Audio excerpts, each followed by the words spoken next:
Morning, everybody, and welcome to this morning's executive. We have a nice warm room this morning. We have opened the windows, so we'll try and keep it as comfortable for folks as possible. We've got a fair bit to get through this morning, so I'm going to say that there may be an adjustment to the agenda in order to allow officers to leave in order to go to the 12 o'clock strategic property review engagement. So we might have to adjust that, but we'll take that as we go, although I do intend to take item 11 directly after item 7, and that would then conclude that part. So if we begin, if there's any apologies. No, Convener, there are no apologies. All members are present. Okay, thank you. Any declarations of interest? No. None indicated. Okay, we have the minute of the executive held on the 6th of December, and that's pages 3 to 17 in our papers. Are we happy to agree that firstly is a true record? Is there any items that MD would immediately wish feedback on that isn't planned at this stage? Any questions in relation to the minute? No.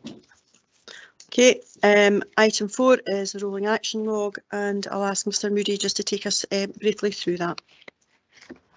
Thank you, Convener. This item is there for members' information. It lists the actions previously agreed by committee in relation to further reports coming back to committee. It gives an update where that report isn't available by the expected date, and as far as I can see, the rolling action log is up to date in that respect, but it is available there for members to ask questions.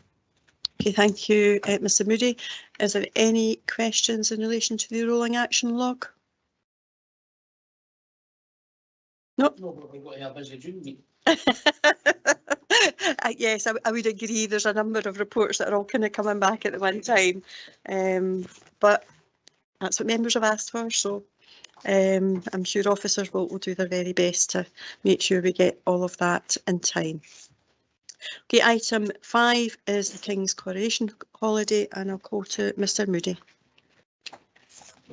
Thank you, Convener. And this report asks the executive to address the issue of what to do in relation to the public holiday, which has been announced for the 8th of May nationally in respect of the King's coronation during the course of on the 8th of May.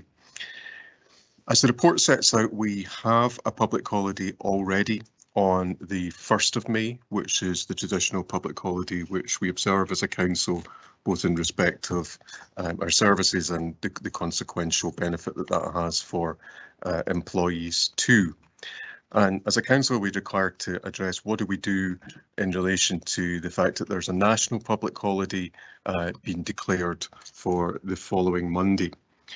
Now, I suppose in normal circumstances, the answer might have been more easy to say that there would have been some benefit in saying yes, an additional public holiday for a one-off event during the course of the year. But I think as we've heard through all of our meetings over the course of this council, and as I'm sure Ms Templeman will confirm if required, the council is in straitened financial circumstances, and that's the background against which officers make their recommendation to you today.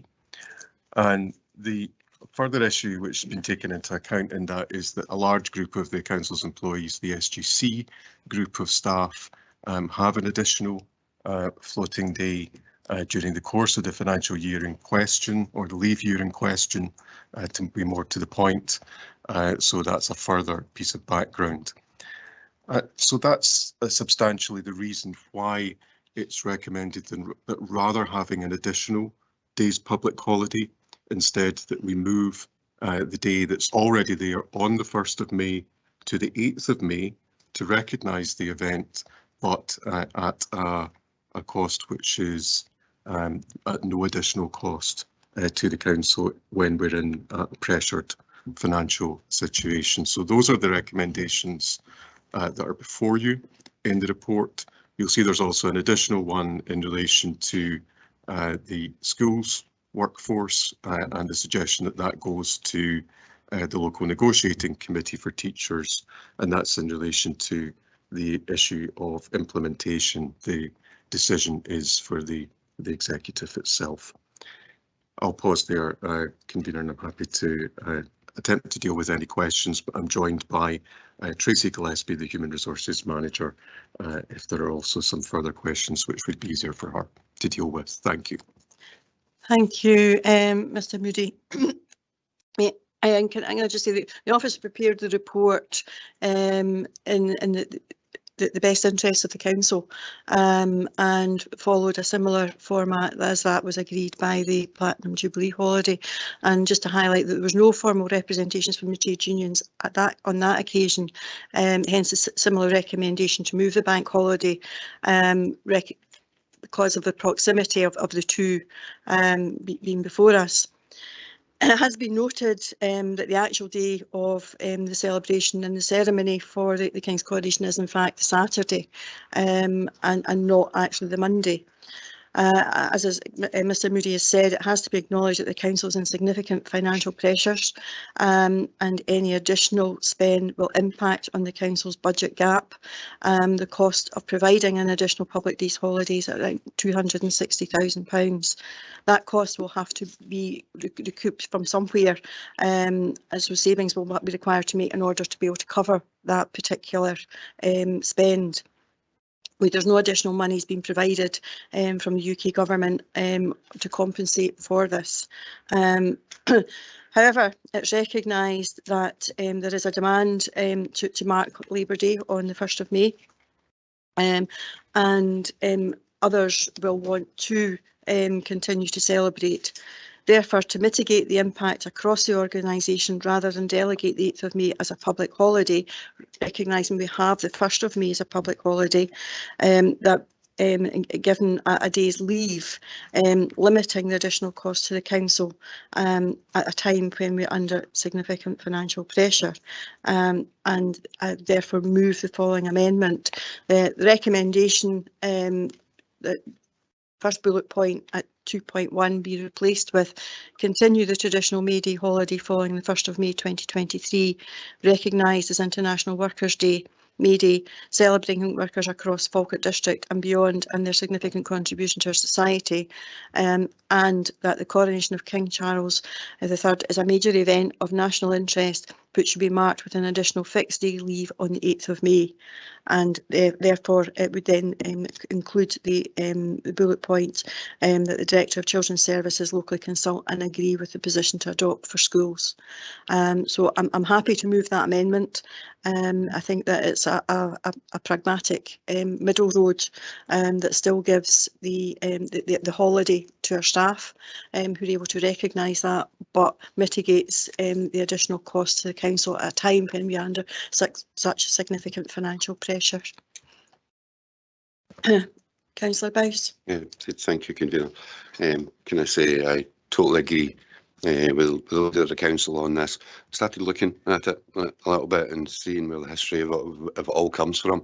It seemed like it started with some Australian stonemasons. It was then taken up by the United States, and then I think it was the Marxist International Congress that actually brought it forward.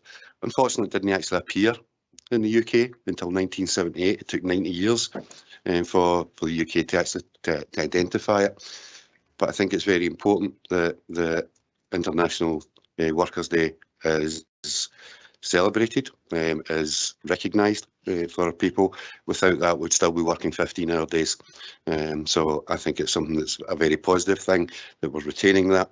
And I think it's right that on an important historical thing, because the crowning of any king throughout the centuries has obviously been an important thing, that the people have the holiday. I also agree with the way of doing it.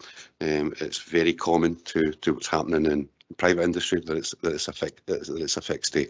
So with that, I'm happy to second the leader of the council. Thank you, Councillor Bowes. I'm aware that there's a further amendment from the Labour group as well, but I'll now open it up the debate for any further amendments and comments or questions. Could I ask for just a little clarification? Because we had our amendment in far earlier, because as soon as we saw the papers, we were concerned that staff should get the 2 public holidays.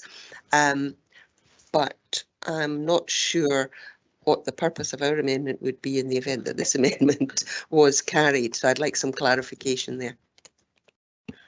Perhaps for the benefit of those who may not have seen the proposed Labour Group amendment, as I understand it, that would provide 2 public holidays, so a public holiday on the 1st of May and a public holiday on the 8th of May.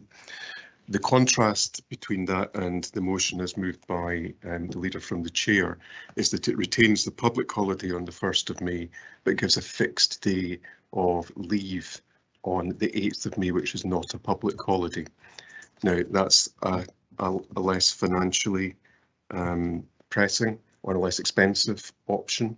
The fundamental reason for that is to do with whether overtime is paid for people who have to work on the day, and the costs are set out in the report. And if I could refer you to paragraph 5.4 on that, it makes the distinction between the cost between the public holiday and the fixed day of leave. So that's the fundamental difference between the 2 positions if the motion is, sorry, the amendment is moved as earlier drafted. Thank you.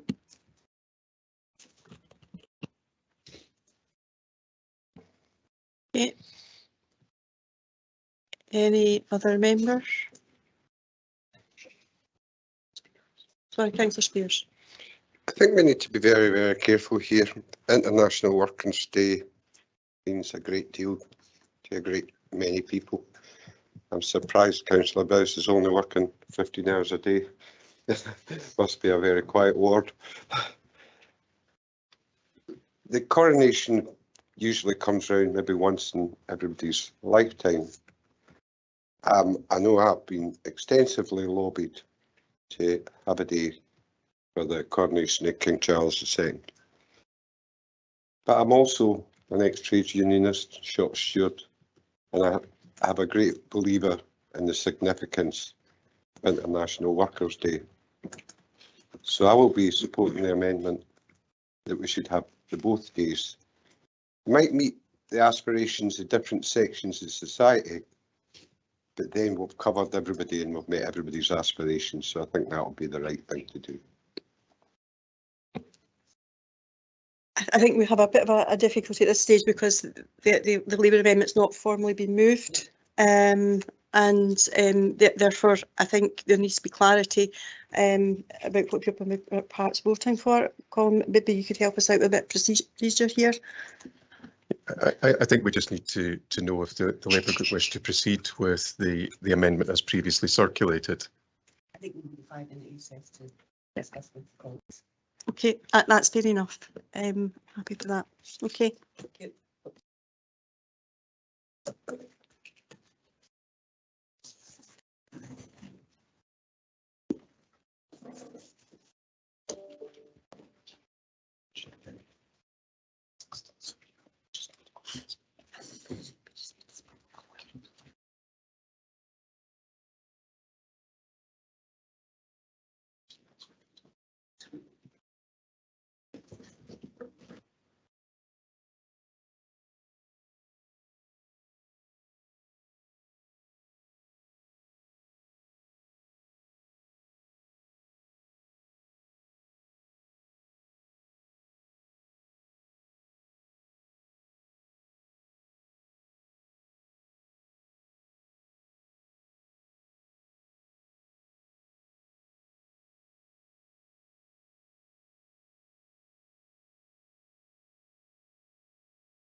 Okay, folks, if we can come back, and I'll go to Councillor Hannah.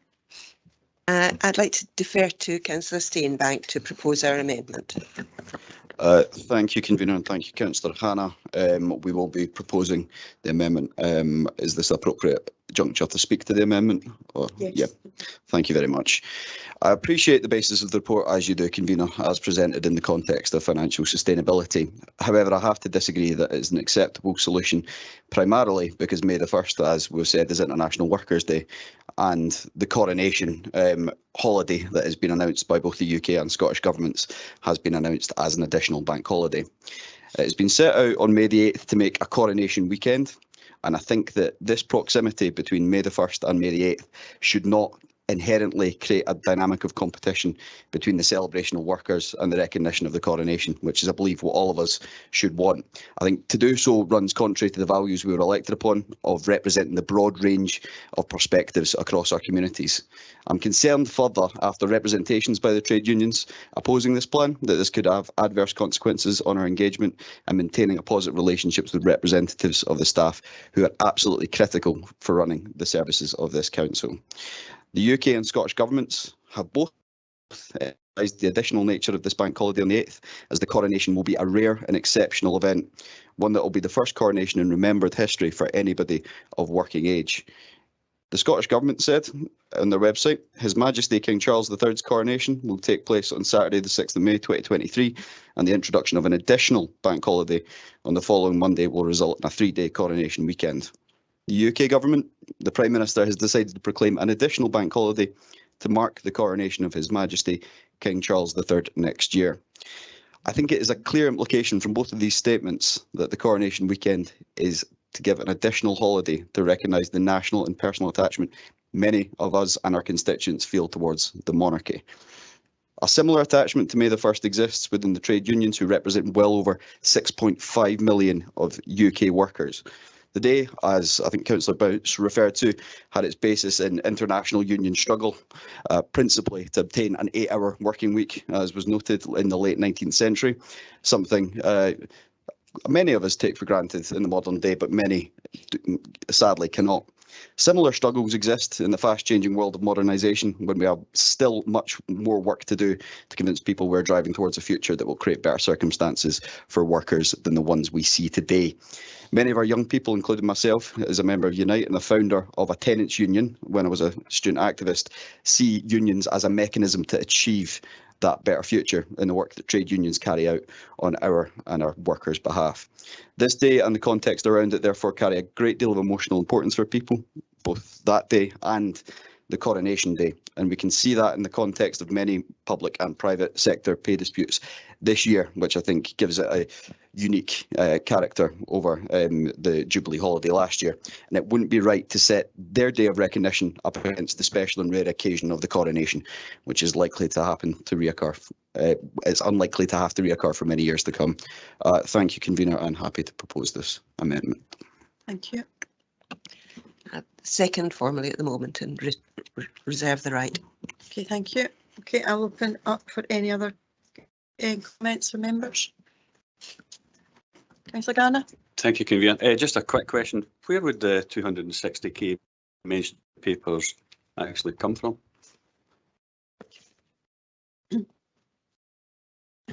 I think, Convener, because we are in advance of the next financial year, there's probably two ways of dealing with it. Either it would be built in to the budget, which would effectively widen the gap that needs to be met to balance the budget for the forthcoming financial year, or it would be an additional financial pressure within the budgets, which hadn't been budgeted for, but one way or the other, it would have to be paid for. So if it isn't, if it's being spent on this, then it isn't being spent on something else. Thank you. Okay, thank you, Councillor Garner. Councillor Bundy. Thank you, Convener. The people of Falkirk are expecting 2 bank holidays because of the announcements by the UK and Scottish Government, and that's what the people of Falkirk should get. And the Falkirk Conservative Group therefore will be backing the amendment put forward by the Labour Group. Point 4.2 in the report states, and I quote, "In Scotland, national holidays are a devolved matter, and the Scottish Government has confirmed that there will be an additional bank holiday on Monday the 8th of May 2023 to recognise this significant event." End of quote. And the coronation of the King is a significant event. As Councillor Steinbank said, nobody of working age has seen a British coronation in their lifetime. And the 1st of May is a historic day as well, where we do commemorate the work of workers across Falkirk, Scotland and the rest of the United Kingdom. We should not be prioritising one day above the other. It's not the Council's job to state which day is of more significance. And both days are significant, and for individuals, one day might be more significant than the other, but that is for the individual to make up their mind. On the point about regarding finances and where does the money come from, I think point 4.2 answers that question. If the Scottish Government are making it an additional bank holiday, then they have a responsibility to fill that financial gap, and that is set out. I'm sure the UK Government is doing similar things for local authorities in England. So we'll be supporting the amendment put forward by the Labour Group. Thank you. Okay, any other? Is it a question, Councillor? It's a question. It's on the back of that. Can Colin confirm if that is the case, that the money comes from the local council and indeed the government? I'm not aware of any funding which will flow from the Scottish Government to fund an additional public holiday. I don't know if Ms Templeman can assist us on that point at all, if she's aware of any aspect to the financial settlement which addresses this particular point that I may not be aware of.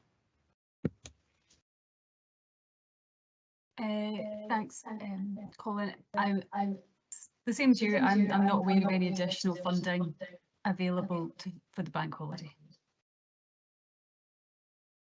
Just on the back of that, and that includes from the UK Government, I'm not aware that English local authorities are also being funded for the bank holiday, but many may not have the proximity of the other bank holiday, and therefore the logistical arrangements around managing that at this time. So, but just I'm not aware of that, but I don't know if you're aware of if there's been additional. Apologies, I don't know if the English local authorities have been given additional funding. Yeah. Okay, thank you. Councillor Sinclair. Thanks, Chair. A couple of points I'd like to make with this. I think both amendments are coming from similar points of view. I think the difference is in probably the definition between what's a fixed holiday and what's a public holiday and so on and so forth. And I wonder if perhaps at the end of what I'm about to say that there might be some clarification on that point and what is the differences and where do we go from there.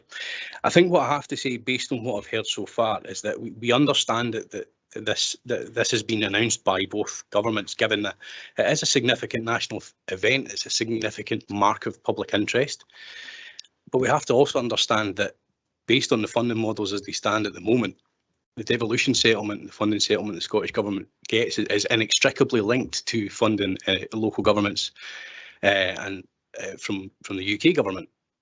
So accepting that, I think it's not just the responsibility of us here, it's the responsibility of others elsewhere to see where we can go with this. I think we have to recognise workers in every way possible because they are the backbone of our economy and our society. So having that 1st of May bank holiday is absolutely key. The second one, we have to recognise that too. And it's, as Councillor Bundy noted, it's not that one gives priority over the other. It's that we recognise it. We have to recognise it in different ways based on the backdrop of the severe financial situation that Falkirk Council currently faces, and we are all currently going through, and that we are all here responsible for. So, if possible, clarification on the points that I made based on the difference between a fixed day leave and a public holiday would be helpful, I think, in understanding. Thank you. It's fundamentally on the point that if it's a public holiday, if you're required to work on that particular day, because there are some services which would require to remain open on the 8th of May, those staff will be entitled to an additional payment because it's a public holiday. If it's a fixed day, that isn't the case. So it makes it a more expensive option to declare a public holiday than a fixed day of leave. But in a fixed day of leave, for those services that will close offices and schools and the like, it will allow people to celebrate and to take the day of leave. And the costs are set out in the report, and it costs, I think, roughly double to give a public holiday to giving a fixed day leave. And right now, our budget is significantly pressured. That every penny's a prisoner right now, and the cost of the additional cost will have to be realised elsewhere, and potentially, you know, while we're talking about jobs, potentially the pressures on our budget could end up having to look at that being somebody's job. I'm afraid that's unfortunately the reality of our finances right now. However, there's a motion and amendment before us, and we have a difference here, so therefore we're going to go to a vote. Colin? Yes, thank you, convener. And the motion is as moved by you and seconded by Councillor Bowes, and against which there is the amendment moved by Councillor Steenbank and seconded by Councillor Hannah. Councillor Bowes. Motion. Councillor Bundy. Amendment. Councillor Devine. Motion. Councillor Garner. The motion. Councillor Hannah. Amendment. Councillor Kerr. Amendment. Councillor Meiklejohn. Motion. Councillor Nimmo. Amendment. Councillor Patterson. Amendment. Councillor Sinclair. Motion. Councillor Spears. And Councillor Steenbank. Amendment.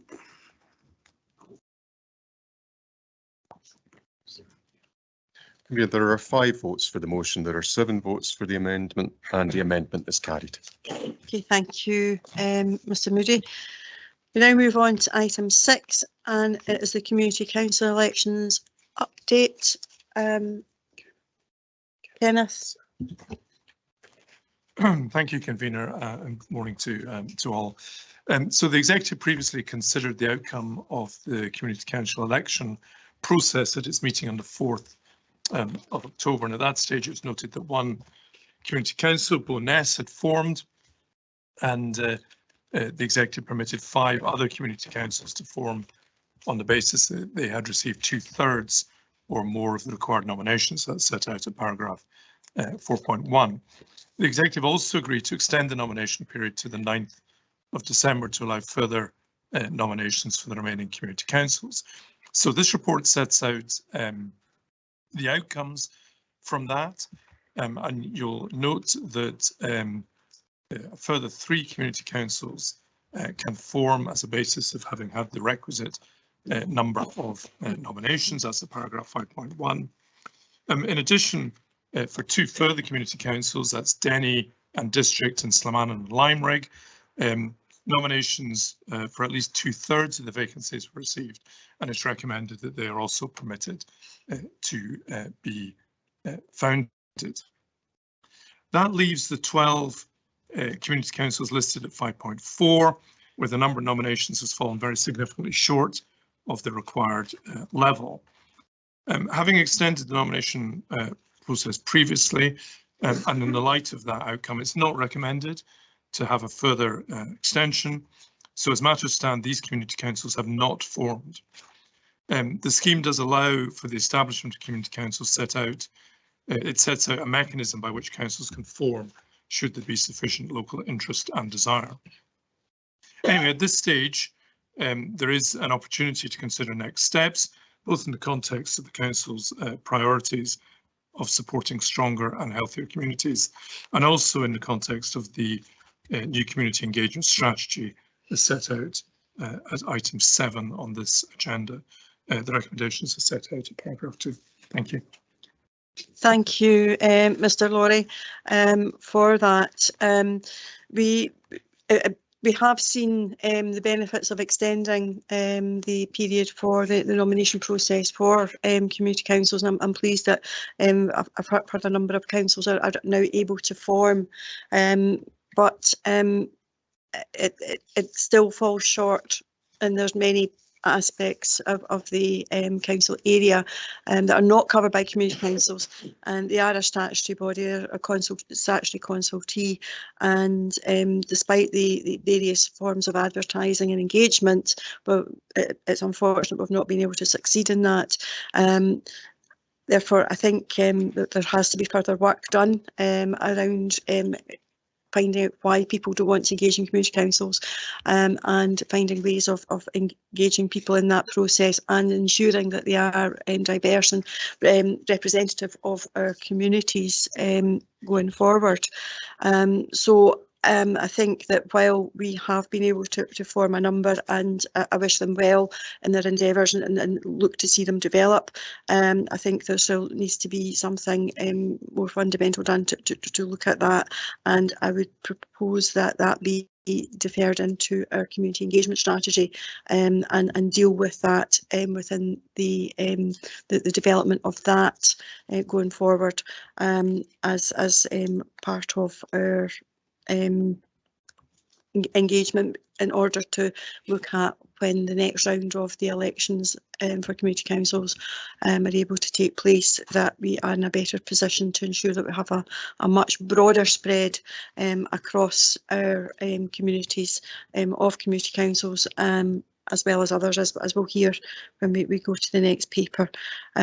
But I'm pleased we'll be able to extend the number of community councils. I look forward to the engagement with those, but we do need to do more work around making sure that all our areas that have the opportunity to have that democratically elected body within their own communities. So happy to move the reports and deal with any further actions in the next item, if people are content with that.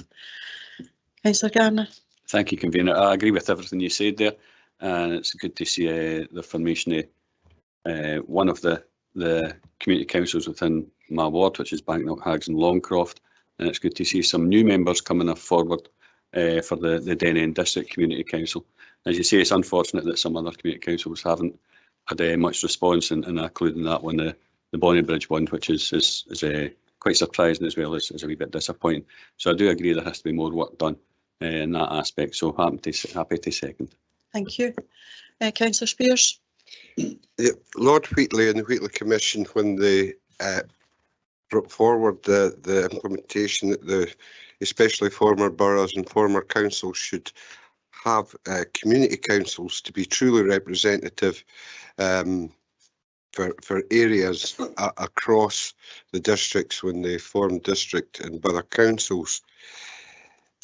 I think it's vitally important, especially at this time of asset realisation, and I think what we're having regarding that when the council's going out and speaking and consulting with communities is community realisation, that they really need to be there shouting out very loudly. It was a great pleasure to be with Grangemouth Community Council yesterday in Grangemouth Library, where they were very vocal about what's needed in our town, a very strategic, financially important town, not just in the district, but for the country. I think you'll find maybe if we got some of our officers going round promoting community councils to our strategic review meetings, for instance, the one in the library today, then you'd maybe find that these areas would want to be more involved. They would see that their voice is important. And I think we have failed here in certain areas. We've failed to convince people that they need to be more vocal and they need to be more involved in their areas. I had the great privilege of speaking at the Black Ness reforming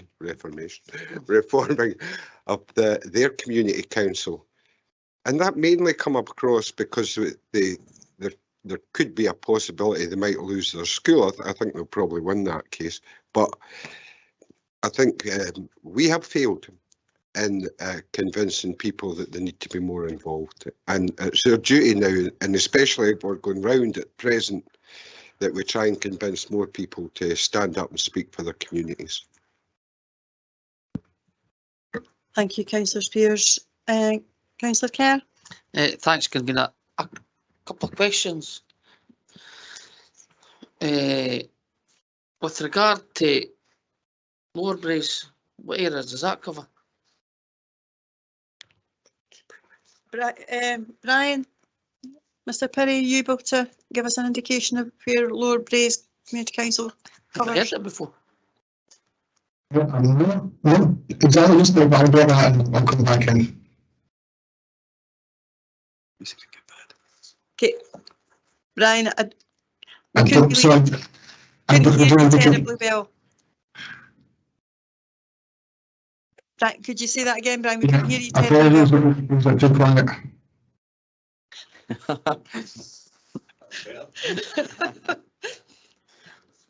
I don't know.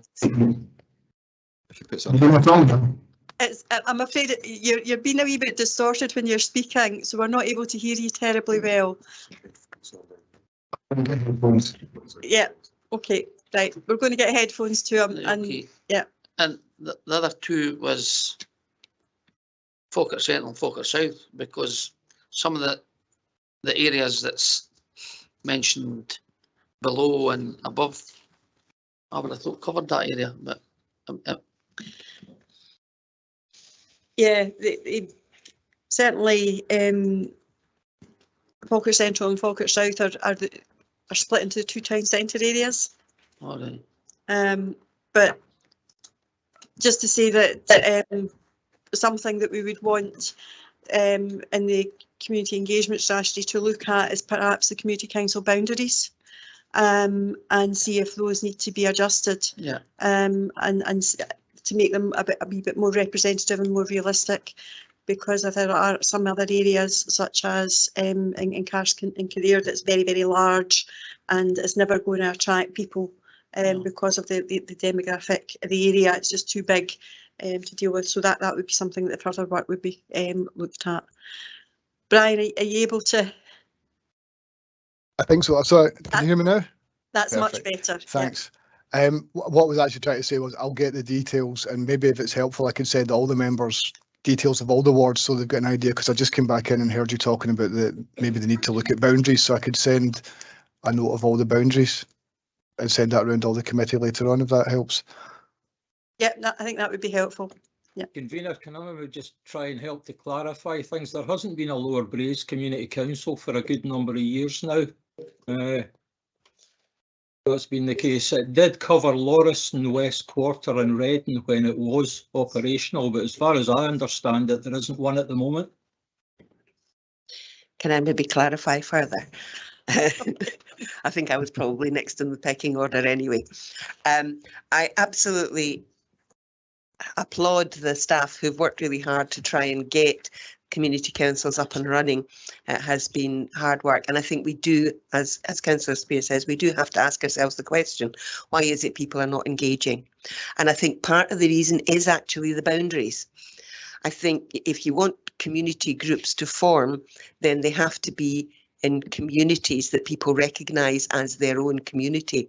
And the fact that Councillor Kerr had to ask what's the Lower Braes area is perhaps just partly because of that, because there isn't an area that people recognise themselves as living in that is the Lower Braes. The Lower Braes is our ward, but that doesn't mean that people see themselves. People see themselves as being part of the Braes. They see themselves as being part of one of the communities. For example, we've got a Polmont Community Council, we've got a Reading Muirhead and Mollistone Community Council, we've got a Brightons Community Council, because people see themselves as belonging. Now, I think putting this into the community engagement strategy is absolutely the right thing to do. And I think we do need to look at the boundaries. And thank you, Brian. I was going to ask you for the details of the boundaries, but also knowing exactly how constrained are we as regards the boundaries? Because what I would like to say is we go back to the communities and ask them what communities they see themselves as being part of and what boundaries would they see as being the right boundaries, rather than us imposing that upon them. So I think absolutely agree with the recommendations that the officers have given. I don't think there's any point in dragging out the current process. But I do think it needs to be looked at in detail, because I value the input of local community groups, and I hope that they value the communications that I'm able to use them as a way of communicating with the communities where it does work. And I think a lot of that work will be drawn out as part of the further work as part of the community engagement strategy. I don't want it to preempt, they very closely cross each other, both of these particular items, but there'll be the opportunity there for members to have discussions around that, and it would be looking to have new boundaries to be brought in time for the next community council elections, because we wouldn't be in a position to change them at this stage. But Councillor Kerr, can I come back? I wasn't very sure if you were finished. I wasn't finished, no. Okay. Just comment, convener. I agree with your opening statement, with Councillor Spears as well, and Councillor Hannah, with regard to disappointing that some of the groups didn't continue, because some of them have done great jobs in the past, and if we're wanting to be the communities to be the core of our work, we need to get them involved. But the garden of the boundaries is a massive thing, because there's some big areas there, like you mentioned, the Cars, Kinnaird and Trice, but Grimston, Middlefield, Westfield, big area, Camlin, Bentaskin and Tamper Hill, massive area.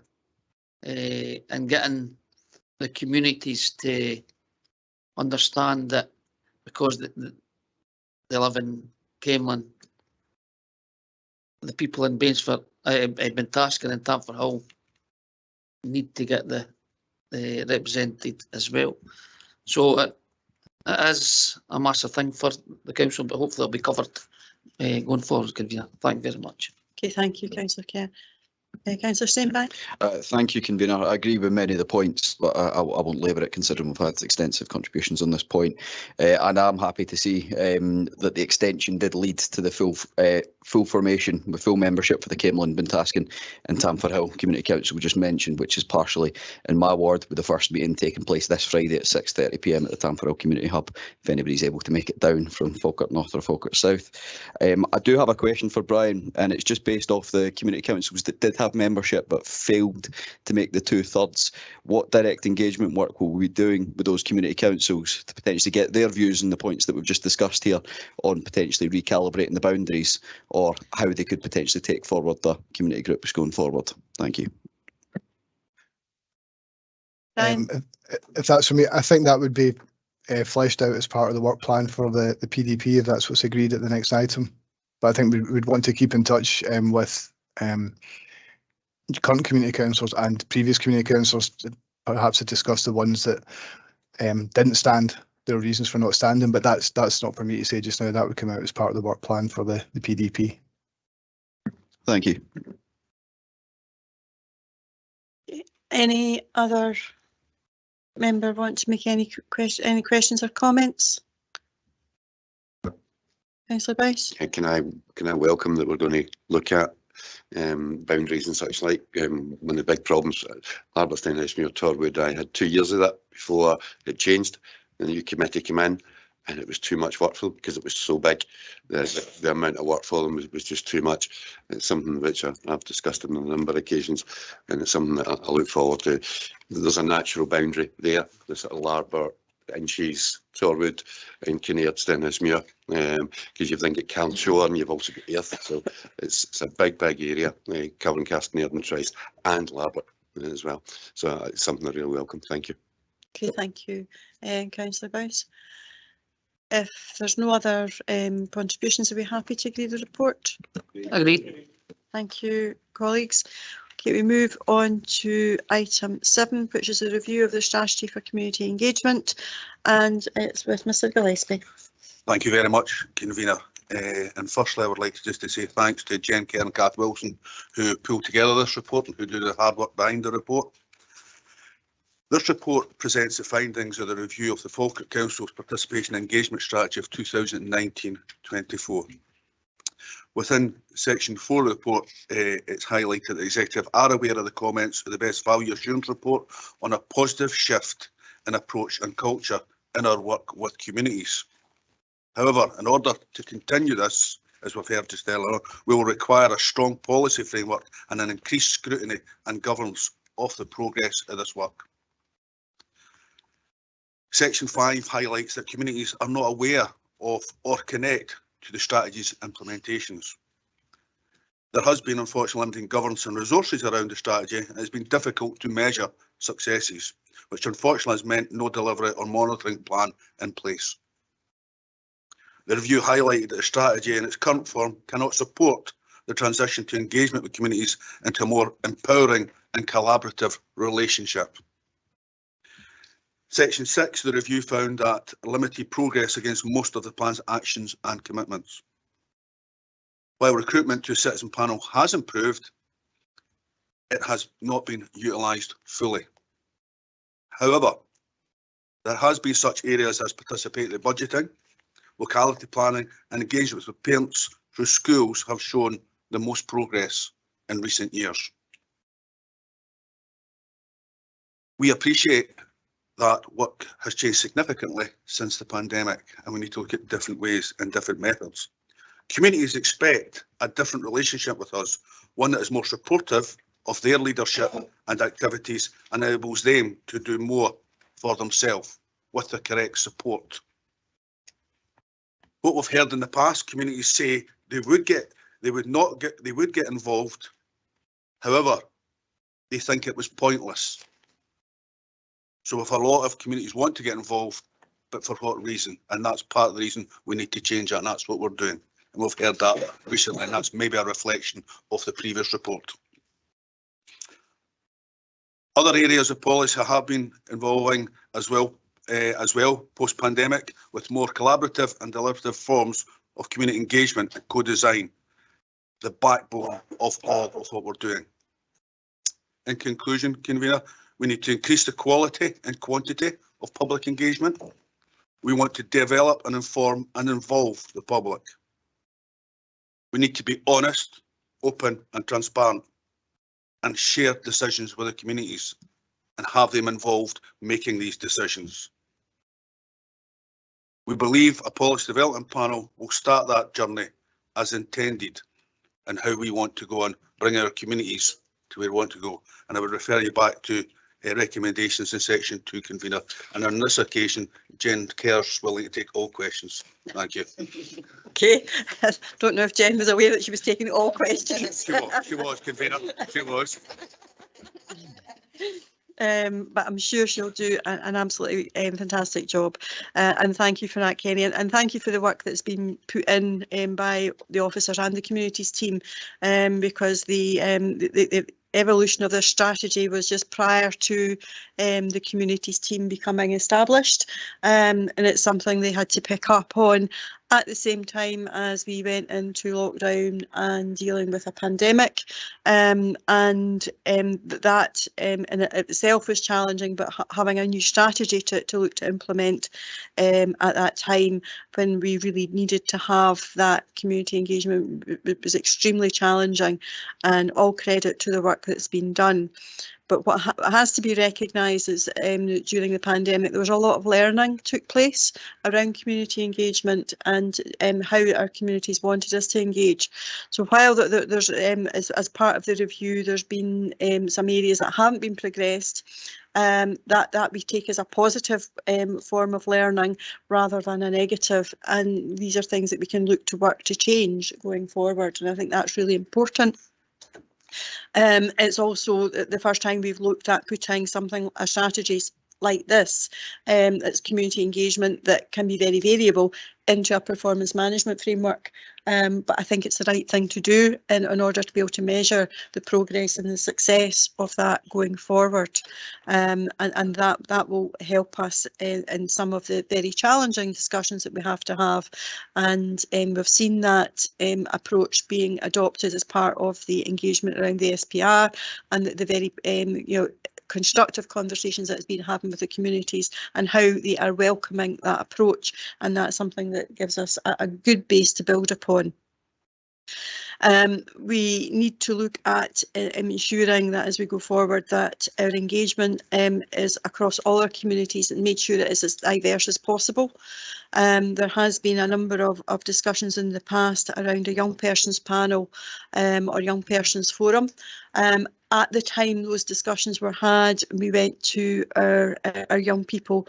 That wasn't what they wanted. That wasn't the way they wanted to engage. But that doesn't mean to say that we don't go back and have that further discussion with our young people as well, to make sure that their views are represented and we have the ability to engage, because they will have the ability then to influence services going forward. And as we look at very much using people's lived experience to determine what's required in services, then we need to find a way of being able to reach all parts of our communities going forward. We've talked very much about the community councils and their role. They are just one aspect of the community engagement. Our community engagement is much wider, and that therefore comes into that, and it's how all of that integrates with each other in order to give us the various avenues that will have an influence on the council services and the council spend. I thank staff and officers for their work on this. Look forward to developing a new community engagement strategy, and with that I'll move the recommendations as in the report, but we'll add a slight change to the wording to take into account the establishment of the PDP, to design new community empowerment strategy and consider the role of community councils and our support for them. And in doing so, agree that the PDP consists of 5 members, as with standing orders, which is the largest PDP we can have, which would be 2 SNP, 1 Labour, 1 Conservative and 1 independent member. So therefore, I move the paper with that slight amendment to that, and we'll now open it up to members. Councillor Boyce. Thank you, Convener. I agree with you, and I also welcome this report. I think the community, in particular over the pandemic period, has learned a lot of lessons. I think we've been learning a lot of lessons. I think, although it's hard to judge where things are going, I think if you actually look at the Community Choices programme in itself and the engagement we've currently got in phase 3 of the Community Choices programme, it has increased and increased and increased as it's moved along. I remember a discussion with Jen when she had another hat on pre-pandemic, when the discussion was that Falkirk's not a great area for bringing in money from third sector, and I think that's probably changed reasonably dramatically as well. I know in my own local area that it has, and I'm sure in other areas. I think Grangemouth has done very well on that side as well. So yeah, I think we can all learn from each other, and I think that's the key in what we're doing here. I very much welcome the community councils and how to better engage with community councils coming in under this, and I'll leave it at that and happily second the leader of the council. Thank you, Councillor Boyce. Councillor Spears. Could I just ask, could we have a copy of the amendment, please? I thought it'd been circulated. All right, okay.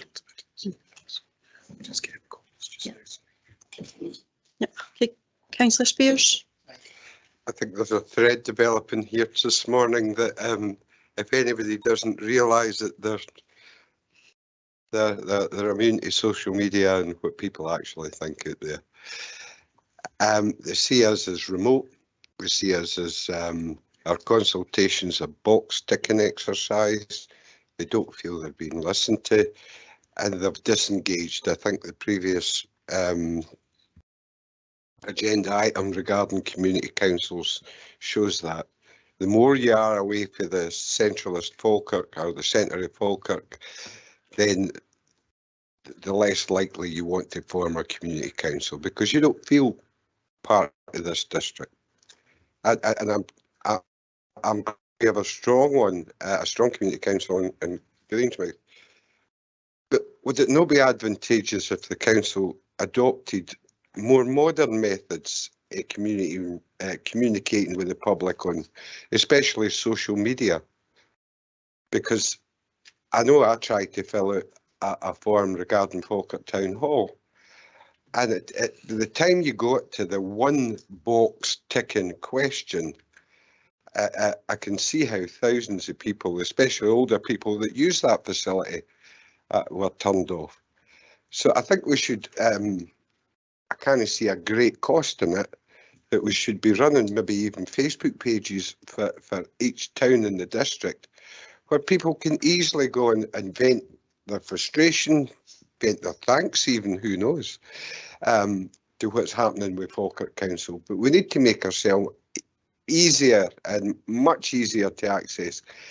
And I notice it says this isn't a green issue, but I don't know how people are meant to get to come over here to vent it, but especially in the winter, even going out to surgeries to vent it to councillors. Most people have Facebook pages, elected members have Facebook pages, and you're held accountable. I mean, people ask you the questions, you're under scrutiny, people want to know. But I think as a council, we should maybe be looking down that route, where we can help people to find out really what's going on and be able to do petitions and different things, so their voice is once again heard, or they believe it's being heard at Falkirk Council, because everything that's come before us this morning has just showed how remote people feel we are. I think that's the whole purpose of the policy development panel, is so we can ask how people want us to engage with them.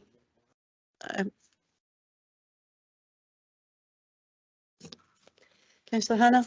While we wait to see a copy of the amendment, I would just like to say that I would absolutely all behind community engagement and the development of better community engagement. And while I agree with Councillor Spears about the need to use social media in as many different ways as we can, I also would suggest that that is very limited in some respects. Having attended one of the recent public events about the strategic property development, strategic property review, I am absolutely convinced that we need to do more face-to-face with our communities, because there are many people who don't use social media. There are many people who don't engage with it, don't understand it. I have to say, in terms of the Falkirk Town Hall consultation and the strategic property review consultation that's done online, I think we could improve that considerably. The ways in which, I mean, consultation needs to be honest, as has been said before by Kenny.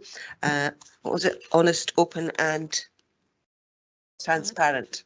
So our consultation does need to be like that, so that people can actually say what they think and not be directed. We need open questions that people can answer. And I think that's a really important priority in terms of community engagement. A, we use social media. B, we consult in an open way. And C, we talk to people face to face as well as by other means. We need to, as you say, Councillor Spears, we need to make sure that people actually believe that we are listening. And in order to make people believe we're listening, we need first of all to listen. And I think that's really, really important. And listen to what people want to say, not direct them to tell us what we want them to say. So I'm very much in favour of this. I'd like to look at the amendment before I actually make any comment on it. All it does is asks, or it gives the membership of the PDP. That's the only difference to the papers. Thank you. And thank you. I'll come back in a moment if that's all right. The PDP, there's two sizes of PDP, 3 or 5. This is the larger of the PDP.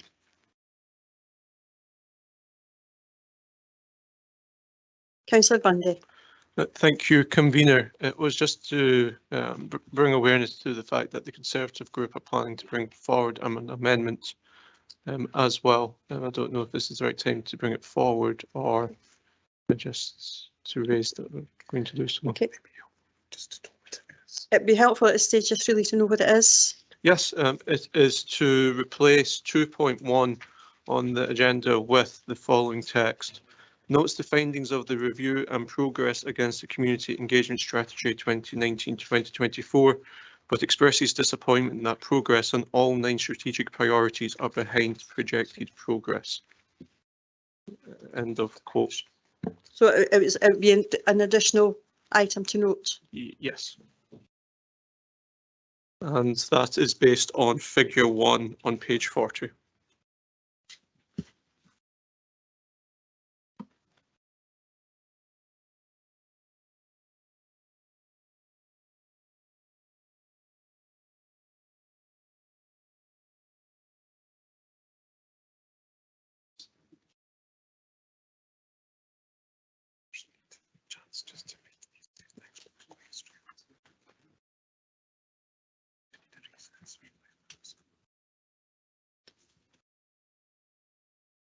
Can I have a point of information on it, please? Yes, Councillor Spears. I'm a bit concerned that the non-aligned independent group will be then again the only ones missing. They're the ones you've not mentioned this in the agenda items. So. No, I have that's that's the Conservatives amendment. There's 4 independents, 2 of them are in the group and 2 of them are loosely but affiliated.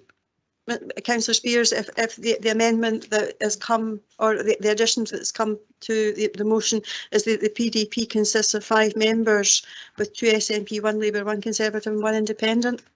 I can read, but there's 2 sections of the independents in Falkirk Council, as I'm sure you're well aware.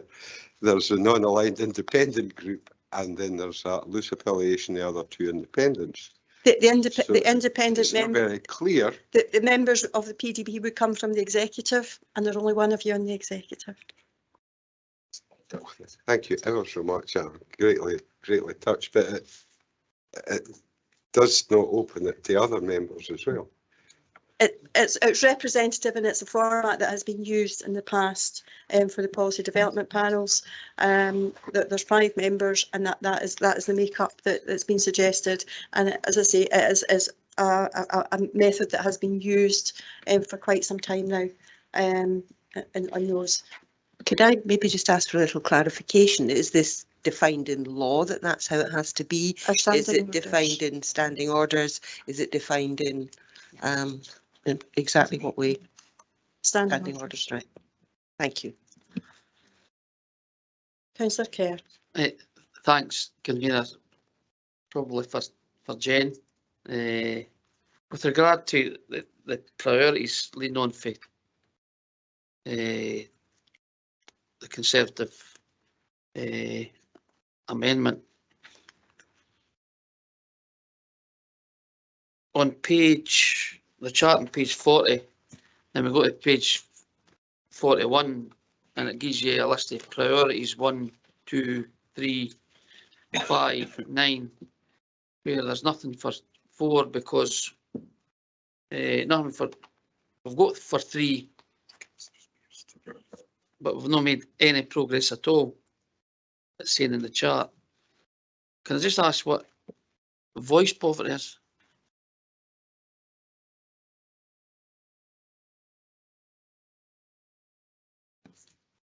Okay. So apologies. Thank you, convener. Voice poverty is the hard to reach, the people that we don't speak to that often, the people that we're not listening to, and that's a range of people. It could be a demographic, it could be a neighbourhood, it could be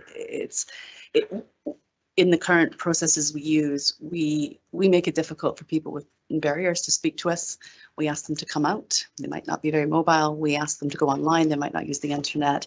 We maybe ask them to come to the town centre. We maybe ask them to come at times when they have caring responsibilities for others. So there's an inequality perpetuated in the way that we engage with people when we do it on our own terms.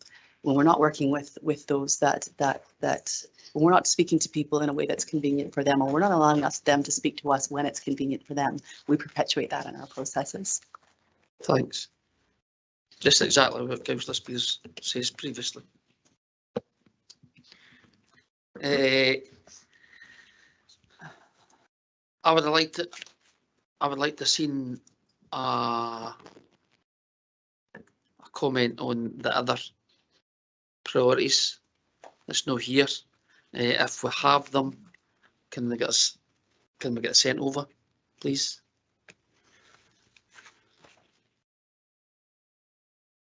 It's important that for us as a council to involve the communities, and as we've said at the previous item, and we'll probably in the next item as well. One of the council's goals is involving the communities, and if we have people that find it hard to reach, we need to find a way to reach them, because it impacts everybody. So I understand that the team under Kenny and Jen are working hard, and that they're trying to get these 9 priorities, but communicating it to elected members. So if we're asked, it makes it a lot easier. So thanks very much, Jen. Thanks, Kenny. Thanks, Convener. Thank you, Councillor Kerr. I just think we need to be mindful of the context in which the communities team evolved and what they've been working in. They inherited the strategy at the time of COVID, and we were not in a perfect environment at that time, and therefore having the review has been really, really helpful. And it's identified the areas that we need to change, we need to improve, but it's also highlighted the areas where actually things have worked well, and we need to build on that further. I've got Councillor Boyce and Councillor Steenback. It was a question, it's very similar in the back here, but it's maybe best directed to Jen and Kenny. Given that this is the strategy we're talking about, which we're going to look at beyond this, was based from 2019 to 2024, I would actually be quite surprised if we weren't behind, given that we basically lost 2 years. I know in those 2 years, you weren't exactly not sitting doing anything, and I just hopefully people accept that as a comment, is because your department, in particular, Kenny, I know you led on it with the support for people. We're doing absolutely outstanding work. That to be honest, if this had to take a bit of a backseat, can you please maybe explain how the effect of that was for you? Because I think the criticism's slightly harsh. Convener, this is, as members saying, this is a very open and transparent and shows us where the position we are. You have said about the pandemic there, and yes, it was difficult to move forward a lot of the things that's contained in here for the reasons that members have said, and looking at different ways of communicating.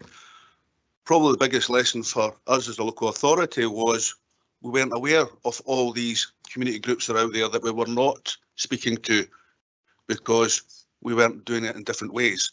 We are doing it differently now, and taking on board Councillor Kerr's comments here. We are using third sector more. We are using specified groups better as well, taking them along with us. But it also ties back into this report, and probably ties into the other report. It was about getting our communities involved, to making sure that they see a difference when they are being asked questions or getting involved. And we've used that through community choices. We've used that through different areas of participation to provide confidence. Because the big issue that we received at the time when we started this, and bear in mind, we started this when we were doing things online through a pandemic on the back of the supporting people. And supporting people was the kind of catalyst to bring in and to move forward, because we heard about the issues through support for people that our communities were involved in, and they were telling us what they were looking to change, but also communities who didn't know their communities, who were helping their communities. So again, these were the areas that we have learnt from, and this is why the report here has been quite, as I said, transparent to say, we know what we've got to do. We want to be and show how we can measure that and take forward the good work that was done already and highlighted by the Best Value Review, and we're confident as officers, if all going well, that we be set up, that we can drive that forward with all partners being involved, that being the community as well, Councillor. Thank you. Thank you. Councillor Steenbank, I think was next. Yeah, thank you, convener. Just a short question. And I agree with some of the views that have been expressed. I think COVID had a hell of an impact on absolutely every sector, and especially working in the voluntary and third sector at the time of COVID. Myself, I know how difficult it was for them to recalibrate a lot of strategies, working with various communities and actually engage properly. So I'd like to thank the communities team for the report brought forward. I think that what has been said today by a lot of people is how we better engage and bring people along with us on the journey as a council. And that responsibility does lie with the councillors as well as the service staff. So I think that's a point that's key to note. At 5.3, there's sort of an illustration of the conception of Falkirk Council as a director of public services, which would obviously prevent a collaborative approach being brought forward.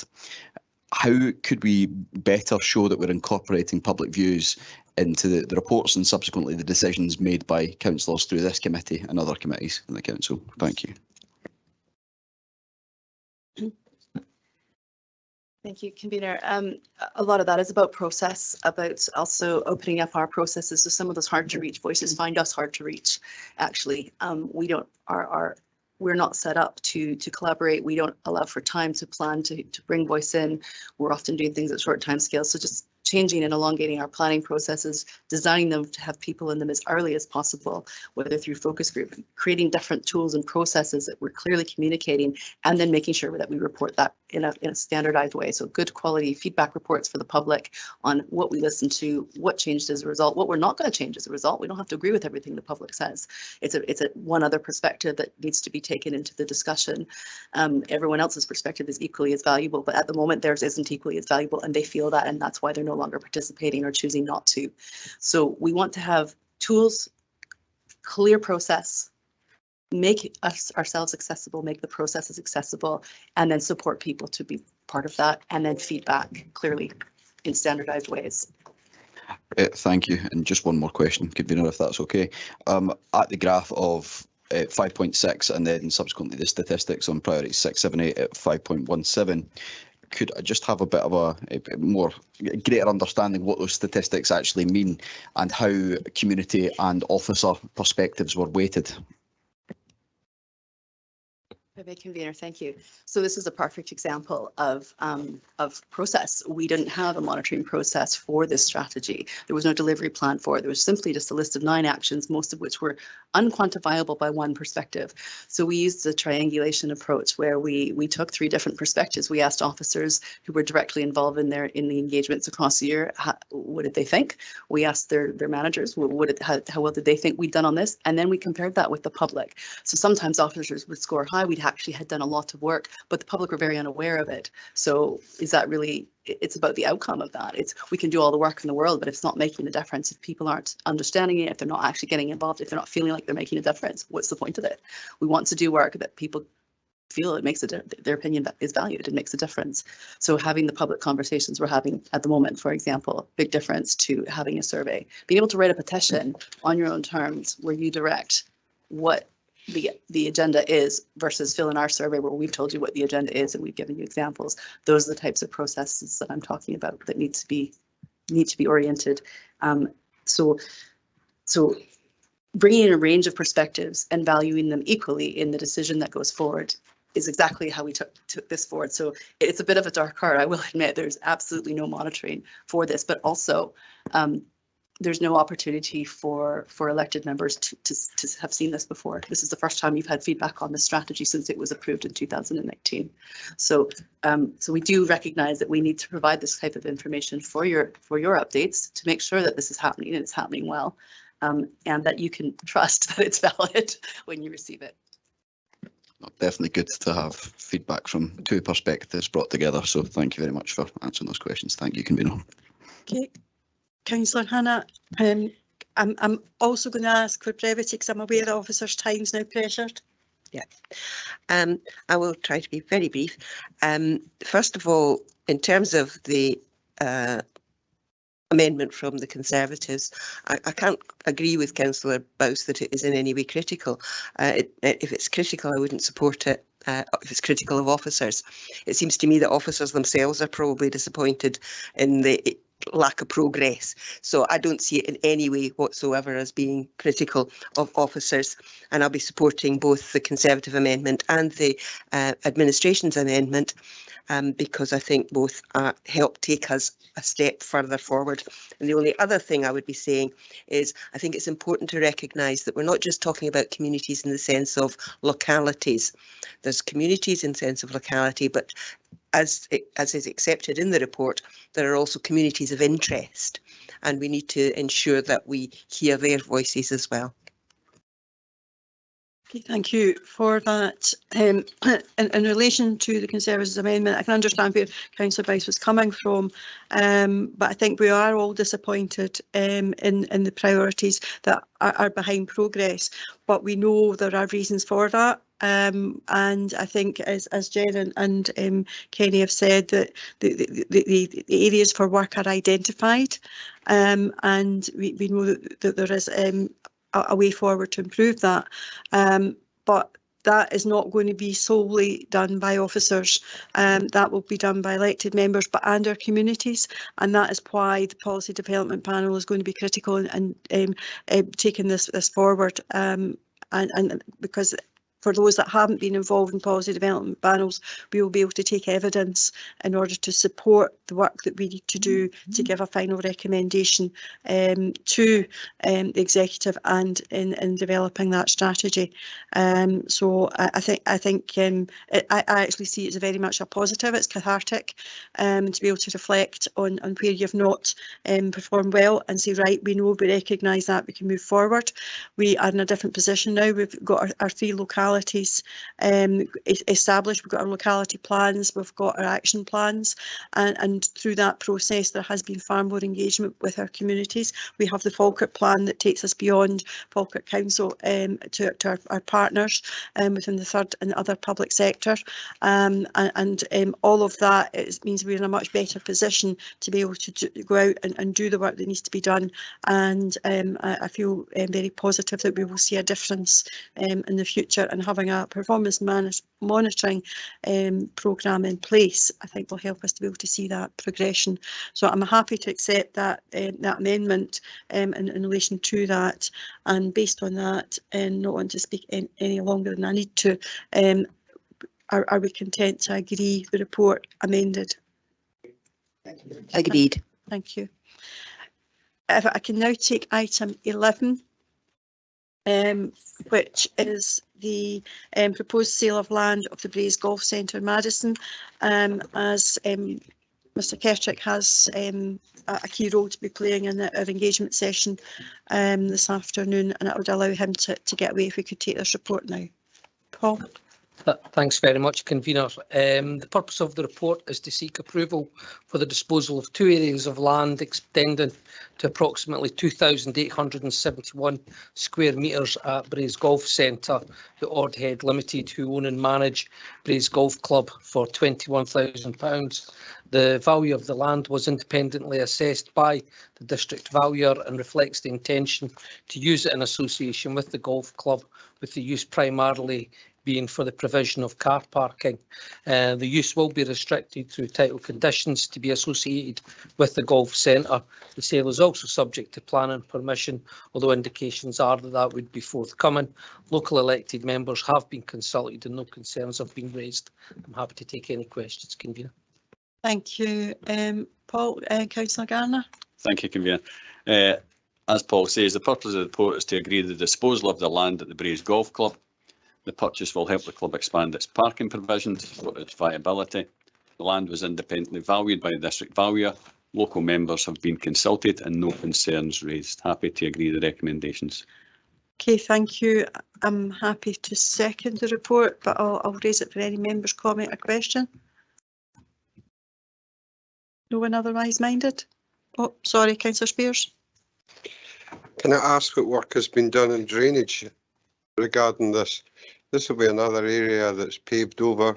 The water will go straight into the drains and head straight to Grangemouth, and it will not help with our flooding problems at present. As you continue to build up the Braes, and I know you are all behind it because it's good for yourselves up there, but there is a knock-on effect. and the knock-on effect is paving over land that used to be a slow soak away. Now just puts the water straight in, comes down, and we get into flooding problems. The huge problem in Grangemouth is bigger than flooding. It's the rising of the water table, because we're taking so much water for up the Braes. And as I'm sure you're all well aware, all the rivers and estuaries, the Avon, the Canal, the Grange Burn, the Carn, they all flow through Grangemouth. And if you think just be slabbing over this area, putting it straight in the drains, there is a knock-on problem, and that problem's flooding in Grangemouth. Can I ask what work you've done on that? Thank you, Convener. From the council's perspective, we haven't undertaken any assessment on the flooding impact. That would be something that would be picked up as part of the planning process. What I would highlight though, however, is this is a relatively small area of land, and I would suspect that the impact on the wider flooding capacity in the Braes area would be negligible. I think you find there's a lot of small areas for the all. Okay, thank you for your comments, Councillor Spears. Is there any other? Councillor Kerr? Thanks, Convener. Probably just a comment. Being previously Upper Braes, the company that's taken the golf club over has made immense changes to the clubhouse, the course, to involve the community and to make the community feel that they're part of the golf centre. A long time ago, I played at when it was the Pullman Golf Club, and the area where in question is a barren bit of land where there were no use for anything there. So bring the car park in, and I take on board what Councillor Spears says about the flooding, but getting to use that as a car park area will benefit probably the community and the golf club. So quite happy to support, as long as they can't build houses in it later on in the line. I think I think the future use is in the papers, and I'm sure our colleagues in building standards will ensure that any changes to that piece of land will be managed appropriately. Okay, if there's no other comments, we're happy to agree and allow Paul to go. Okay, thank you. Okay, we now move on to agenda item 8, which is the development plan scheme, and it's Michael who's going to take this one. Yes, thanks very much, Convener. The purpose of this report is to seek for the Development Plan Scheme 2023 approval by members today. This sets out the Council's future intentions for the preparation of the Falkirk Local Development Plan 3, including the expected programme and participation statement. LDB3 will be an important element in implementing the Council's plan for 2022-27, and it sets out our spatial strategy which supports the priorities of our stronger, healthier communities and a thriving economy and green transition. It's recommended that Executive approves the Development Plan Scheme 2023 as attached to Appendix 1. This is very much a long-term plan. It's a 6-stage approach as identified in Section 5 of the appendix. This is the first phase of that 6-stage process that we have a development plan scheme. It's very much a consultation exercise where we engage with the members, and I'd like to pass on my thanks to members who participated in November sessions, briefing sessions that Alistair Shaw and the forward planning team took place. It's very important that we work with our communities, with our elected members, looking at how we develop the spatial aspects of our communities, and I recommend this report for members today. Happy to take any questions I'll have. Alistair Shaw available for any technical aspects. Thank you very much. Thank you, Michael. Councillor Garner. Thank you, Convener, and thank you to Malcolm and indeed Alistair who's joined us online. The Executive will be aware of the important role which the Council's local development plan plays in shaping the future growth of our area and its communities. It is a vital tool in promoting sustainable economic growth, protecting our environmental assets and tackling the climate emergency. Some members will have attended the briefing sessions last November, which provided an update on the function of development plans and some of the legislative changes which are affecting them. As a council, we are required to prepare an annual development plan scheme, which indicates our intentions with regard to the future preparation and review of the development plan. This report presents the development plan scheme for 2023, which proposes the start of a significant new phase for the council area. Our existing local development plan, LDP2, was adopted relatively recently in 2020. However, given the long timescales involved in the development plan preparation, we need to begin the work in LDP3 now. So the report signals the beginning of the work in LDP3 and sets out the process and programme for the development of this new plan, along with a participation statement highlighting how we will involve the public and stakeholders. It is important to note that LDP3 will be prepared under revised provisions of the Planning Scotland Act 2019, which I gather introduces some significant new elements to the process and enhanced consultation requirements. These changes will present both challenges and opportunities as we go forward in this process. I welcome the report, as the preparation of LDP3 presents a major opportunity to re-examine and reconsider the future spatial strategy for the area, and I move the recommendations. Thank you, Councillor Garner. Councillor Sinclair. Yeah, happy to second and reserve the right. Okay, thank you. Councillor Steinbach. Thank you, convener. Just a question based off the back of that, and thanks for the briefing session as well. I did attend back in November, and it was very helpful to understand, especially as a new member, the implications that the local development plan will have and how to engage with members of the public. I think clearly, to obtain better public engagement, I think with this, there's two demands that seem to be coming out of both the underlying consultation report, which is transparency and how to better educate, I think, people on this. How can we concretely outline how we'll be providing the resources for people to have better comprehension of the implications of the local development plan and how to engage in the process? And how do we aid greater accessibility of information? I think a key aspect for me, as a member of the planning committee as well, is how do we show how this plan operates within specific frameworks. Both officers and members of the planning committee have to make decisions within this framework rather than with any external factors, so that we're not trying to make decisions based off stuff which are not legitimate planning reasons within the report. Thank you. Michael. Yes, thanks for the question, Councillor Steinbach. This is the first stage of the process to agree the process we're going through. The second stage is very much gathering the evidence report, and that's a one-year programme of gathering the evidence, and that's very key in terms of how we engage, who we engage with throughout the period. But I'd like to maybe bring in Alistair Shaw to just give some more context for this, please, Alistair. Thank you. I think there's always an issue with development planning and public consultation. I think people struggle with the complexity of planning. They struggle with the length of the process. And I think they struggle with the sense that they, and it's been mentioned already earlier, that they feel they have not much influence over the process.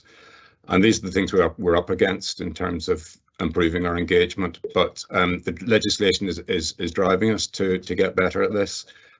We've done surveys to try and understand what the barriers to engagement are in planning. And I think all I can say is that, through the participation statement and our detailed planning of the various consultation phases, we are aiming to get better, and the tools that are available to us, certainly in terms of digital tools and social media, etc., are getting wider and getting better. So I would very much hope that we will improve on the engagement that we carried out through LDP2, and that there is. Councillor Steinbach is quite right. We have a job of education as well as a job of consultation, so that people understand the process and understand what their engagement actually means as part of that. Thank you, Alistair. If I'm allowed just one more question, convener, it's on the forms of communication we're using throughout this process and the underlying consultation. The most popular form of direct communication when receiving from the council information about this process was direct mail or email, with 91% of respondents saying that that was their preferred form, as opposed to 40% saying that social media would be unacceptable, not acceptable, but a preferred mode of communication even, or 43% updates via the website. Are we trying to utilise that information to better calibrate our communication to people's preferences? Thank you. So you convener, obviously Alistair can contribute to this also. I think it's important to recognise that primarily because of GDPR, we don't hold all email addresses of all our citizens, and we feel that it's really important we try and get directly to our citizens and find that the social media is absolutely one key platform, as is the one-to-one consultation and engagements that was discussed earlier. So we'll use all tools at our disposal to ensure that our citizens engage and take part in the process we're outlining here today. Alistair, I don't know if you want to add anything further to that. No, I think that's right. I mean, we do try to drive. We've got a mailing list with you know, substantial number of individuals and organisations on it. We try to drive through the website. We you know, people can subscribe to that, and that's increasing. And we hope through this initial phase of engagement on the plan that we can drive people to subscribe. I mean, you obviously can't force them to and many people don't want more emails. They're quite happy just to dip in and out through social media. I think it's whatever, you know, all the techniques for people to keep in touch are there, and it's really up to them which one is you know, fits their case best. Thank you. I also think it's depends on who you're engaging with and to what level. Like you do that because obviously we want to engage with our communities, but there will be others that will wish to engage in the development plan at slightly different level as well. So it's being able to be adaptable. Okay, I think it was Councillor Bundy first, then Councillor Kerr. Thank you, convener. As was highlighted by Councillor Steinbank, when people are engaging in the process of developing plans and planning, it can be quite bureaucratic, quite technical, and sometimes that is a barrier for people wanting to get their opinion across. And when I'm speaking to people, and one thing that they want when things are being developed is a concept of beauty. They want their place that they live to be beautiful, they want their house to be beautiful, they want their community to be beautiful. And the concept of beauty is quite hard to define. I do accept that point, but there is a saying that beauty is judged by the beholder. Well, surely if we're talking about the development of communities, then the beholder is the community, and they are the ones to judge what is beautiful, what is not. So I was just wondering if a question in this process, how could we engage communities to just get the question of beauty in there so they can ask, would this development be beautiful? Okay, Michael, Yep. I think that's definitely one for you. Yeah, happy to take that question. Thanks very much, Councillor Bundy. I think in terms of the policy we are provided from Scottish Government through the National Planning Framework, in terms of planning itself, we're very much looking at placemaking and functioning of places. We're looking at design, quality and place. And they also provide us 6 qualities of a successful place. If you don't mind, I'll read them out. They are healthy places, pleasant places, connected, distinctive, sustainable and adaptable. So those are the guidances we're working towards. We do believe that should we adopt those principles and deliver against them, we hope they will be beautiful to most people in our community. Not everybody, because it's very much in the eye of the beholder, as you highlighted, but we'll always attempt to make this a place the most beautiful place we possibly can with the tools we have. Thank you. And I know it's National Planning Framework 4, and I've read it, and beauty is mentioned twice in it in regarding to the natural scenery and not the building. But in England's planning and in France's planning, beauty is mentioned, so they can come up with a concept of beauty, and it is about community empowerment and complement. Does it complement the buildings that are there? So when we are asking the community for their judgment, can we ask them, do you think this development complements what is there? Absolutely happy to ask those questions as part of that consultation exercise, Councillor Bundy. Great. And then the final thing is also on National Planning Framework 4. There has been reports in the press this week that it does remove some of the restrictions on the building of wind turbines, and you could get wind turbines 850 feet tall, which would be as high as, well, taller than every building in the United Kingdom bar 2, and it would be twice the height of buildings, or twice the height of the tallest building in Scotland. And that the 2 kilometre barrier around villages, towns would be removed as well, so they can be built on battle sites or historic places or places of wildland such as peatland. So when we are developing this plan, are we powerless to stop the building of these visual monstrosities? And the thing that the report, National Planning Framework 3, states that there is a visual consideration to take into account for wind turbine and wind farms. That's also being removed. So would we be powerless in stopping this? There's certainly legislation that is trying to encourage more renewable energy, and I think we all recognise how important that is. We have a planning process and a planning responsibility locally that whenever we have an application that comes forward, it will go to members to consider. And I think there'll be opportunities there to consider that. On the technical aspects, I'd need to defer to my colleague Alistair if you have anything further, or maybe we could produce a briefing note in this regard. Alistair, what's your thoughts? Yeah, certainly. I think Councillor Bundy is right in that the finalised version of NPF4 is seen to be a little bit more permissive and a bit more encouraging towards wind farm developments. At the moment, we're trying to get our heads, so it's a big document. It's going to have huge implications for us, and we're just trying to get our heads around all the policy aspects.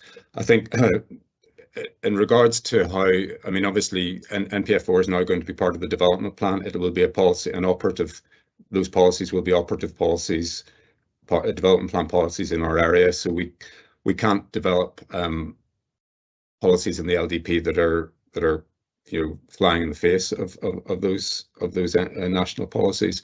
The extent to which we can include further guidance that maybe complements or takes into account some local considerations, that may be, but we're still, as I say, we're in new territory, having to merge national guidance and local guidance within the development plan. But yeah, so it's one we'll need to look at and see whether what scope there is for local guidance in which we can take some of the factors that Councillor Bundy is talking about into account. That's great. Thank you, Alistair. And thank you, Michael. Okay, thank you. Councillor Kerr. I'll be brief, Convener. I support the moving forward with the local development plan 3 as we need to. The problem that the council has is where we put forward sites, some of the communities didn't want them, and it's always mentioned at different aspects, planning, the infrastructure's not there, schools are not there, and we need to get to a stage where that isn't a stumbling block. In the LDP 2, there are 59 sites in LDP 2. 53 of them came for LDP 1. So what we didn't want to get to the stage with LDP 3 is we take the same amount into that, where there is some development come in the local development plan 2, but not as many as I would like to have seen, because it's maybe people are just, it's too expensive for materials and new, so they're holding on to it. Understand that, but these sites are putting a block on other sites coming forward that could help with our 5-year house and land supply. So we mentioned it at the briefing, which was, as Councillor Steenbank says, an excellent briefing by Alistair. And just to take in cognitus of LDP 1, we actually took out 3,600 houses, LDP1, take them forward to LDP2.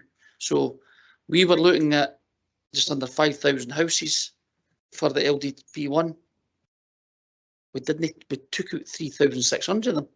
So we kind of have that same scenario going forward, and hopefully with all the things in place that Alistair's got, that will not be able to go down that road. But it's key that we as a council get the infrastructure in place and encourage these people who have got these sites to bring them forward for development and use as much brownfield sites as we can. Thanks, Convener.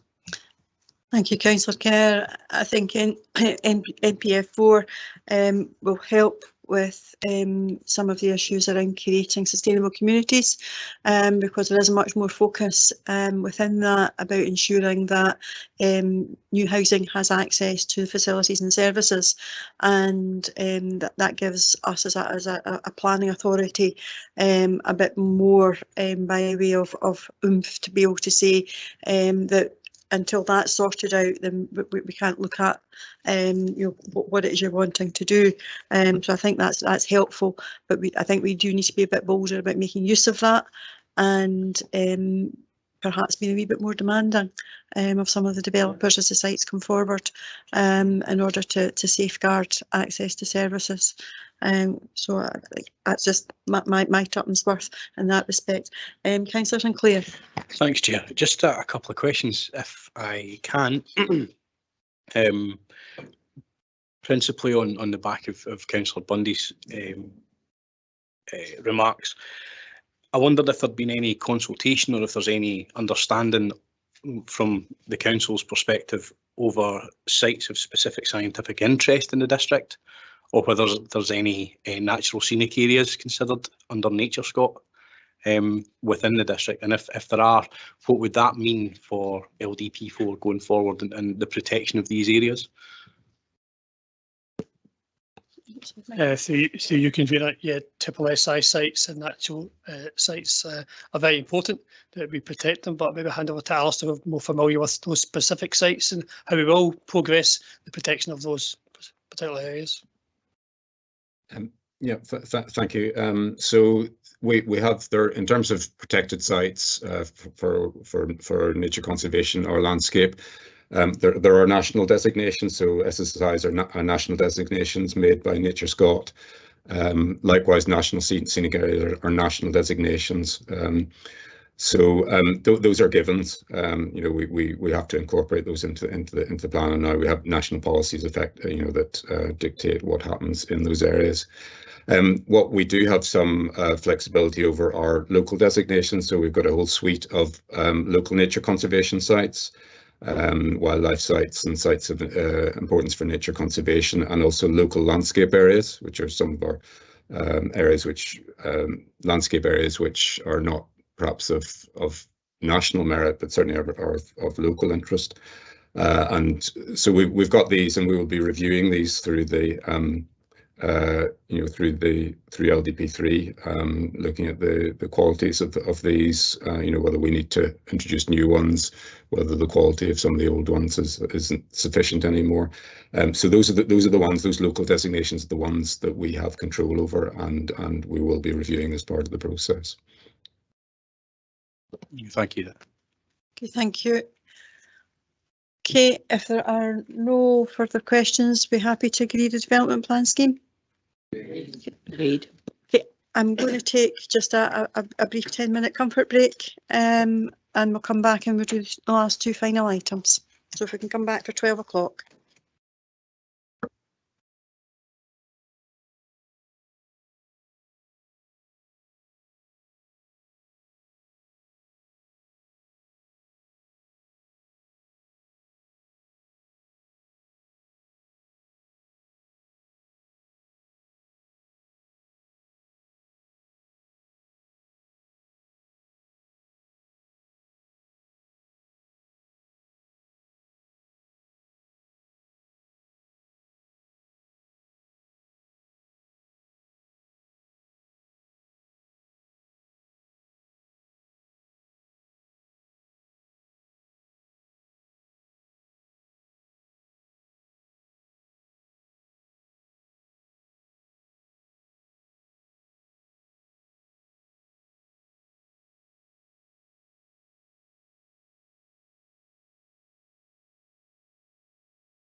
Okay, if we can come back.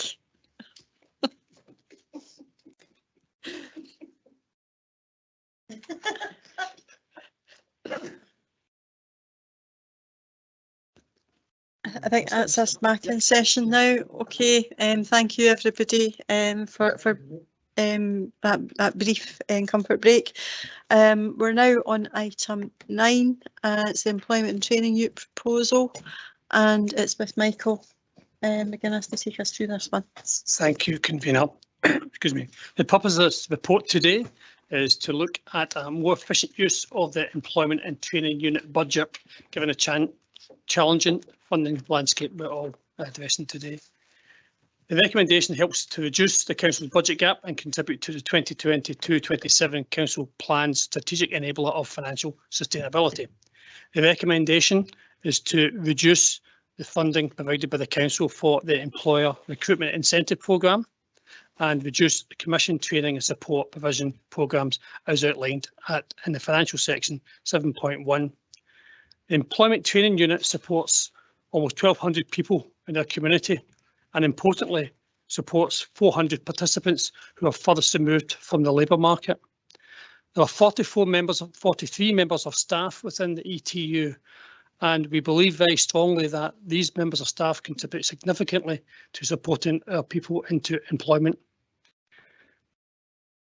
The unit also works across 8 different contracts on 10 different programmes. It works on programmes from Scotland, the Fairer Start Scotland programme, the Kickstart programme, also on the Young Persons Guarantee, and in collaboration with others on the No One Left Behind programme. It's important to identify that the funding identified in this report does not incorporate the extensive external funding that the unit secures. That ranges from about £1.7 million to over £3 million per annum over the last 3 years across a range of different interventions and programmes. We believe that the resources applied through our staff to help our people into employment is key, and in this difficult financial climate, to make the choices of where we can make some savings. We believe that a wage subsidy for the employers is the most appropriate area to make the savings. The employment levels in Falkirk Council area are above the national average. The unemployment level is the same as the national average, so we've obviously got a lot of work to continue to reduce the unemployment levels, but we believe this report identifies an appropriate and phased approach over the next 4 years to ensure we have a continued excellent service that the Employment Training Unit provides. Happy to take any questions, and I'm supported by the manager of the unit, Sarah McCulley, here today. Thank you. Thank you and welcome, Sarah. I'll go to Councillor Garner. Thank you, convener, and thank you to Michael. Firstly, let me reiterate something you've heard and will hear many more times, as no one wants to take these savings, but the current financial position we find ourselves in means we have to make tough decisions now and going forward. This paper for the Executive Committee's considerations details the proposal to create more efficient and effective utilisation of Falkirk Council funding within the Employment and Training Unit, reflecting the labour market and participant needs in the current economic landscape that will bring important savings over the next 4 years to the Council's revenue budget, while retaining a robust service for our communities. Having just visited the ETU, I want to thank Sarah, Janie and Karen for the tour and full explanation of what actually happens within the unit.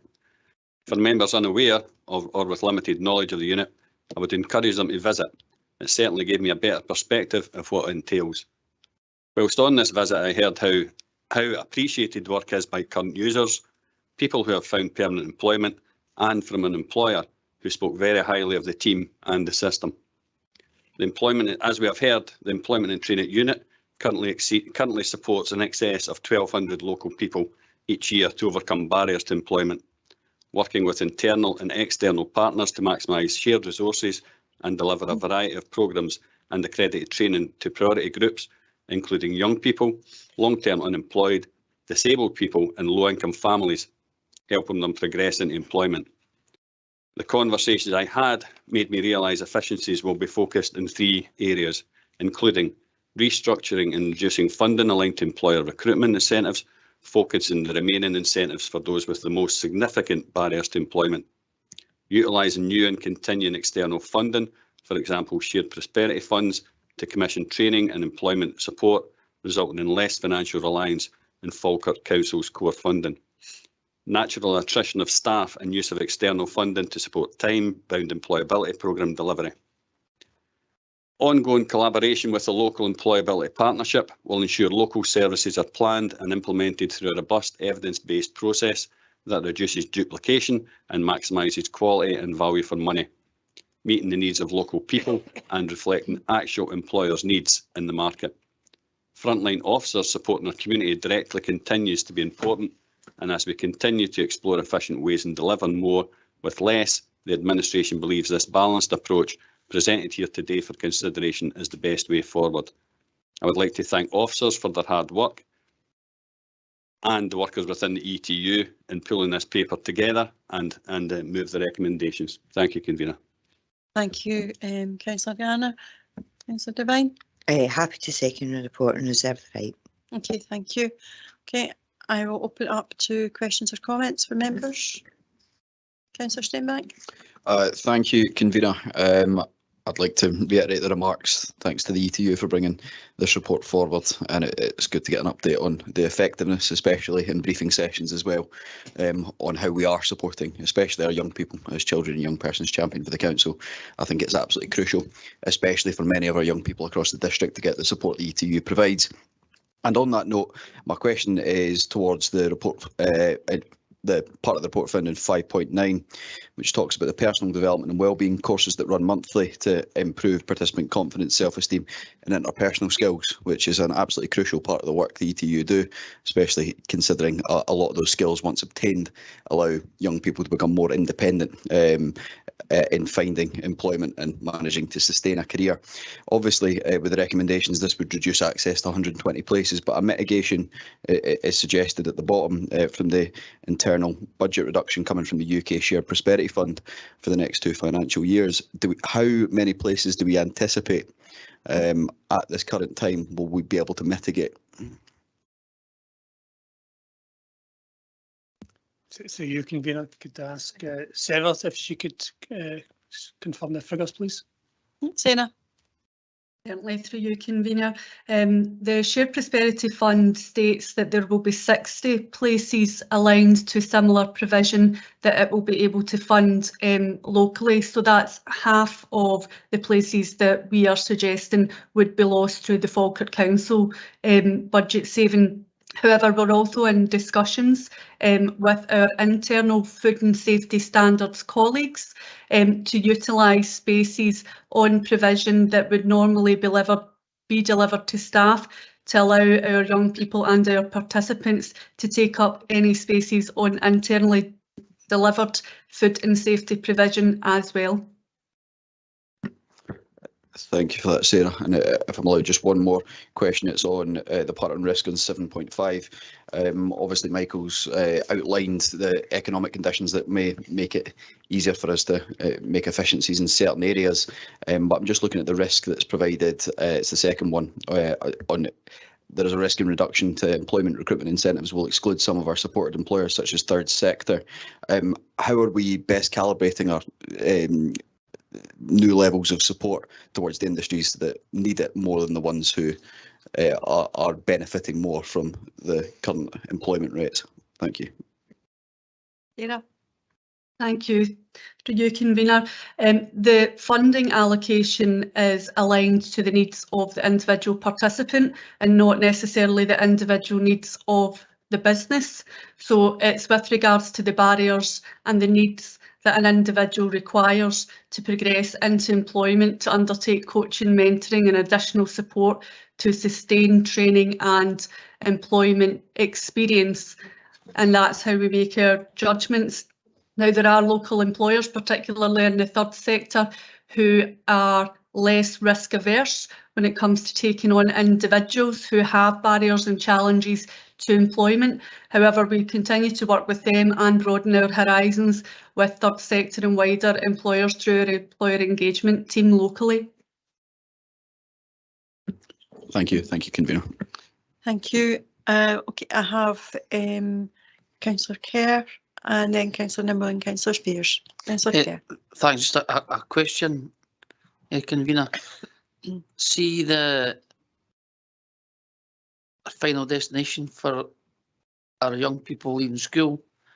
Does the ETU unit come into play as in a support for them? So if we, because most of the schools are in the mid 90s, 95 plus for a final destination, will this cause some of the schools an issue? Yeah, happy to take that and bring in Sarah appropriately. We're finding that a lot of the work that ETU are doing is working with those individuals who have a positive destination, but for whatever reason tend to drop out. And those numbers have been increasing over the years, and that's very concerning. That those interning, for example, into college or in their first year or second year, they drop out. And the ETU members of staff work very closely with our education colleagues to make sure we identify those individuals and work with them as effectively as possible to get them back onto a positive destination. But I'll maybe let Sarah provide more context. Okay, Sarah. Thank you, convener. We have the Local Employability Partnership who work together, particularly with Skills Development Scotland locally, who maintain the local data hub, and that tracks all our young people from their school leaving ages and prior to that from 13 right up to 24 years old. So at strategic level, we work together and utilise the data that comes out of the data hub. And it's quite significant, and it goes down to quite low level detail with regards to the ward areas, the age groups, the genders, ethnicity, so we can really target our provision around those young people who are either disengaged or that we do not have information available on with regards to their current destination. The Employment and Training Unit also have staff representatives in all the schools, all the secondary schools across the Falkirk Council area. So are involved in the post-school leaving consultation and discussions with staff and pupils so that they can support anybody not taking the more traditional routes when leaving school provision. Thank you very much. Thank you. Okay, Councillor Nimmo. Yeah, just a question, convener, for either Michael or Sarah.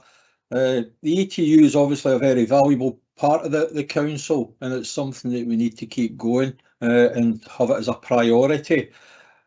Michael highlighted the fact that we have between 1.7 million and £3 million of external funding.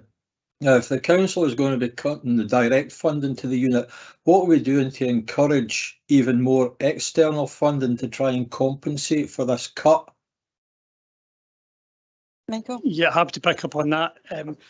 Absolutely every endeavour we can to secure external funding, whether that's from Scottish Government or UK Government. We were very successful in the shared prosperity funding, securing over £6 million for the council for the next 3 years. But I'll let Sarah talk a wee bit more about specific actions that her team take to secure external funding. Okay, thank you. Sarah? Thank you, convener. The Employment and Training Unit funding is very mixed and is quite complex in that we have an array of grant funding and performance-based contracts. So the performance-based contracts are very much based on the work and effort and quality that we put into the delivery that we provide for our participants. For example, the Fair Start Scotland contract is a kind of performance on results contract where 70% of the income generated from that provision is based on the sustainable outcomes of participants. as is the provision around modern apprenticeships. However, we also have available grant funding and allocations such as UK Shared Prosperity Fund and No One Left Behind. At national level, I sit on the Slade Exec People Group, and we regularly consult with other local authorities and Scottish Government colleagues and wider stakeholders around the future landscape and the future funding of employability support services across Scotland. And through this, we can potentially undertake evidence-based planning that aligns to the funding needs across the country and those that will come into the Falkirk Council area.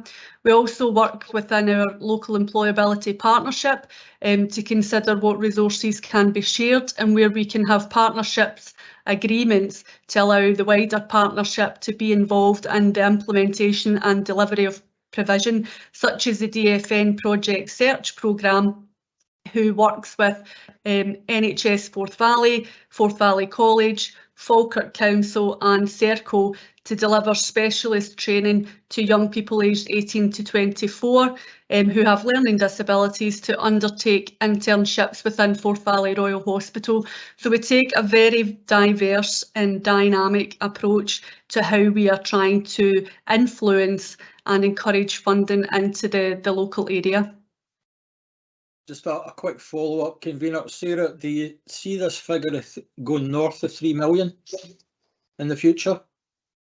I certainly do not. I think that the landscape will show a shift. For example, Young Persons Guarantee, the funding stream that was particularly taken up as a result of COVID and to mitigate the impact on our young people. This will be coming to an end, so we will potentially lose that line of funding. However, I do suggest that there might be an increase on the funding that is aligned to low-income families and to mitigate against child poverty. So I've projected in my most recent figures that the kind of 3 million that we've profiled for this year will go down by around 1 million next year.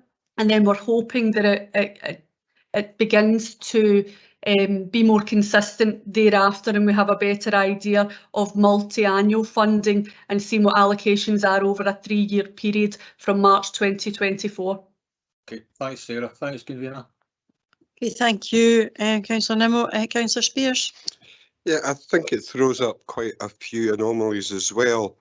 I had the great privilege of speaking to a lot of the younger people in Grangemouth on Friday night, and they had never heard of this, and I was trying to convince them to take advantage of this. Are we advertising this availability enough so that people that are looking for a job, many of them will want to take up positions in the army, and having previously been in the army, they were asking me loads of pointers and advice on what would be best to follow that particular career route. But we also have a lot of kids that have come out of care. They usually take a lot longer, especially the ones that go into university. You stop any help at the age of 24. Some of them are older than that. They come from no family. And this middle income and low income, that depends on how many children you've got within that family. Determining it on one income and not on the size of the family, it really stinks, to be honest, because every kid should have the equal choice. But especially kids that will come out of care at 18, then we don't just abandon them, we hopefully try and get them into useful employment and trying to get them rehoused, etc. Can you tell me how we're moving forward on that aspect? Okay, so then maybe clarify that ETU just doesn't focus on entirely young people, but there's different pathways for depending on different circumstances, including those that are most detached from the workforce. Thank you, Convener. Yes, certainly the Employment and Training Unit works in a very integrated, holistic and person-centred way. Our provision, due to funding arrangements, really starts at 15.5 years old and goes up to 68 years old. So our provision is all-encompassing. There's no line in the sand with regards to provision ending for young people at age 24. It's simply that the statistics that we focus on when we talk about young people tend to be up to 24 for most young people and up to 29 for those who are care leavers.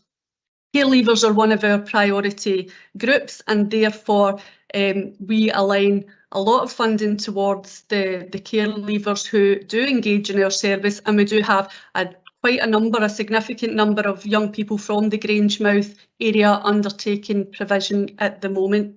I just want to make sure that we're clear that the provision isn't means tested, Councillor Spears. It's not that we are suggesting that if somebody comes from a more affluent family or a family that's experiencing poverty, that they are rejected and ineligible for the service. It's really about the individual that walks through our door and what that individual needs are and what their barriers may be to employment. We actually are involved in the Grangemouth Community Council. We have provision running in the Kersey Bank and Bowhouse area, as well as in the Grangemouth Municipal Chambers in the Grangemouth area, and we are of course across Facebook, Instagram and also on our web pages within the Falkirk Council website as well. A number of our staff members also share our posts with a variety of more localised community groups within Facebook as well, and although we know that Facebook doesn't necessarily touch young people the same as it maybe did many years ago, it certainly seems to connect with parents and aunties and uncles and grandparents of young people in the local community. Well, I've been made aware that a person that was meant to get a grant that had been in care and it's never been forthcoming. So having worked with people. Councillor Spears, perhaps that's one that could maybe be taken out with the committee rather than talking about individual personal circumstances. No, if we're making promises to people generally, and there's instances where it's not happening, what I'd like, if you'd allowed me to finish, the question is, are all the people that are assessed, are they helped? Sarah, can you talk about generally rather than if there are specific issues they can be taken up, but it's not appropriate in the committee? Certainly. It is a general question, if you'd allowed me to finish. Councillor Spears, could you please allow the officer to respond? Thank you, Convener. We don't actually provide grant funding for anybody, Councillor Spears. The funding that's provided for an individual is based on their individual circumstances and what they require and need to move forward and progress into employment. If somebody has been advised that they are going to get support as they transition into employment, the only reason for that individual not receiving that support is if they had completely disengaged with the service and not progressed into that opportunity, whether it be training or employment. Okay, thank you, Sarah. I'll contact you if you could get in touch with me and email me. And please forward the contact addresses so I can pass them on to all these young people. Thank you. Okay, Councillor Hannah. Thank you, Convener. Just first of all, I'd like to thank Sarah and her staff for this excellent report. Also, one of the better equalities assessments that we've seen in relation to the impact on people from different equalities groups. I have been to the Employment Training Unit and I really value the work that people are doing, and I've also benefited from the 2 briefing sessions that we've had, so I don't have a huge number of comments or questions. The only thing is I think we do have to recognise, I mean, we are going to be supporting the recommendations in this, but I do think we have to recognise that there will be an impact. If there's not an impact, that rather suggests that we've been wasting money, and I don't for a moment think that that has been the case. So there will be an impact, and I think it's really important that there's ongoing monitoring of that so that we are not disproportionately disadvantaging any particular groups. And it will be useful to have regular feedback as to what the impact has been. Given the financial situation, I think that what has been done here is, I think it's what you call a least bad option, rather than a positive movement in the right direction. Thank you for that. I think you're right. There will always be an impact on something like this, but I think what's been designed is to try to minimise the impact and still enable pathways for people to be able to get support in order to affect a positive outcome. And I think that's been to the credit to the work of the service and being able to look to come up to that particular model. I just want to pay tribute to our employment and training unit, because over the years they have been trailblazers. We had an employment training unit before others actually brought in such a unit, having led the way. Others have adopted similar models. And we have always had a greater emphasis on employment and training from the employment training unit than other local authorities. And in fact, I think that's reflected in the levels of staff and indeed the outcomes for that, and was one of the reasons that the government gave the only Fair Start scheme to a local authority led for the Forth Valley area. So that is a credit to our staff and the team down there, and the huge amount of work they do, the engagement with employers and businesses of all levels, including our third sector, is quite unprecedented compared to other authorities. So I wish them well and continue to keep doing what you're doing, because what you're doing is very much appreciated. And it's also one of the most adaptable services because of the complexity of funding, and therefore the diversity of having to change the various support programmes to accommodate. They do that very well. So while we don't want to be reducing the budget for the service, I think it's able to be continue to be able to provide it in a different way, and is indeed the least worst option right now, at a time when the council's financially pressured. So if there are no other questions or comments, I'm very happy to agree the report. Agreed. Moving on to our final item, and that is the local government settlement report. And we have Amanda. Thank you, Amanda. Thank you, convener. So there's a brief report in front of you which provides a summary of the Scottish Government budget allocation to the council following the announcement on the 15th of December. And the letter from the Deputy First Minister is appended to the report. And since that announcement, there's been a financial circular issued, which sets out the detailed allocation of funding for various policy initiatives, etc. And local government have until the 27th of January to check and to query those allocations, and that work is carried out in partnership with COSLA.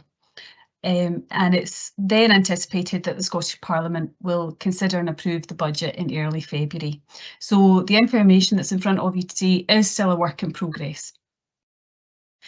Some of the headlines from the settlement that I would maybe just highlight. One is that nationally 95 million of funding will be transferred from the health and social care portfolio, and that will have to be passed directly to the IGB. Councils are free to set their own council tax rates. We are estimating that the settlement for Falkirk will be around £2.5 million higher than we had in previous years. And the financial strategy had assumed a flat cash settlement, so that represents an improvement and helps to reduce the gap somewhat. However, that is offset by approximately £600,000 of increased cost due to the non-domestic rates revaluation, and that's effective from the 1st of April 2023. So we're looking at a net benefit of around about 1.9 million at this point. The capital grant is in line with what we had expected.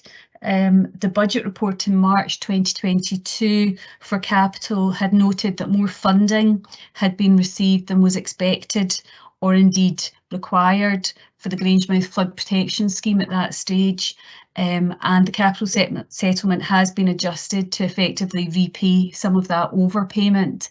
but we had flagged that up, that that was a likelihood in previous papers. So whilst the financial settlement in some respects is better than anticipated, obviously the financial outlook for the council remains extremely challenging, as we've already heard on a couple of occasions today. Section 4.3 of the paper picks up non-domestic rates, and just want to highlight to members that empty property rates relief will be devolved to councils from the 1st of April 2023. We're in the process of preparing a report to set out the implications of that change and to recommend an empty property rates relief policy. And the aim is to bring that to the February executive for consideration. Thank you. Okay, thank you for that, Amanda. As Amanda said, we have the letter from the Deputy First Minister and the circular. The details of the circular has still to be completely finalised and verified through the checking process. And part of the reason for that taking longer is this is one of the most complex financial settlements that I think there's ever been. Just because of the wide variety of the moving parts that have come into play this year due to a range of circumstances. But it's hoped that we will have all that final detail with us soon, and that doesn't, however, prevent us from working on our own budget settlement, recognising that the settlement's unlikely to change by any significant amounts through that process. There is also work ongoing in relation to the service concessions, and that is still being worked through, and modelling will be provided as well as a training session to members around the service concessions and how they work and how that can be implemented going forward, and that will help inform the final phase of our budget setting process at the budget meeting on the 1st of May. But it's clear as that we continue to have significant challenges ahead of us, not just for this year, but for the next few years. And decisions on savings that we don't want to be taking, we are going to have to take in order to be able to produce that balanced budget and protect vital services for our local communities. Public sector finances continue to be face unprecedented pressure across the sector, and there are a number of variables that remain in play which add to the complexity. Scottish Government have to continue to operate within a finite budget, and with continued pressure funding coming from UK Government, which leaves us in a really challenging position. Priority is obviously health and social care. It's difficult for any of us to disagree with that, particularly right now. Through COSLA, there's continued lobbying for additional funding, and at the last meeting of leaders just before the end of the session, there was an agreement for a letter to be sent to the First Minister highlighting the significant pressures that councils across the country are in, and the current levels of funding are not sustainable and are going to adversely impact on our communities and our ability to continue to deliver quality services. The agreement of that was that a letter would be signed by all 32 council leaders would be far more effective and taken notice of rather than individuals, councils writing on an individual basis, as the government is continually speaking directly to local government through COSLA. Officers continue to work up options to bring to members and develop that longer term strategy over a multi-year approach that will enable our financial sustainability and bridge the anticipated budget gaps. And that is something that was highlighted significantly in the Best Value report of being one of the key priorities that as a local authority we had to do, and that has to be one of the key focuses between now and budget day. While we continue to lobby, it's important that we take a measured view of the current financial climate, taking a measure across the piece, and recognise that it's unlikely that there's going to be any additional funding.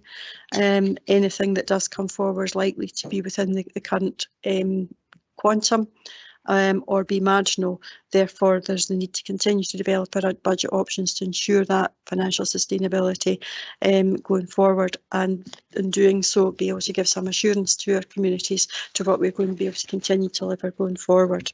Therefore, I'm happy to move the recommendations in the report. It's only a report for noting, and obviously there'll be further briefings for members over the coming weeks as we head towards our budget setting on the 1st of March. Thank you.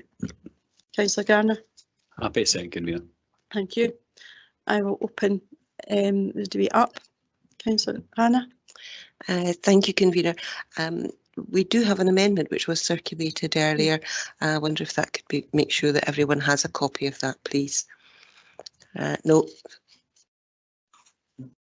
Sorry, Councillor Spears was shaking his head.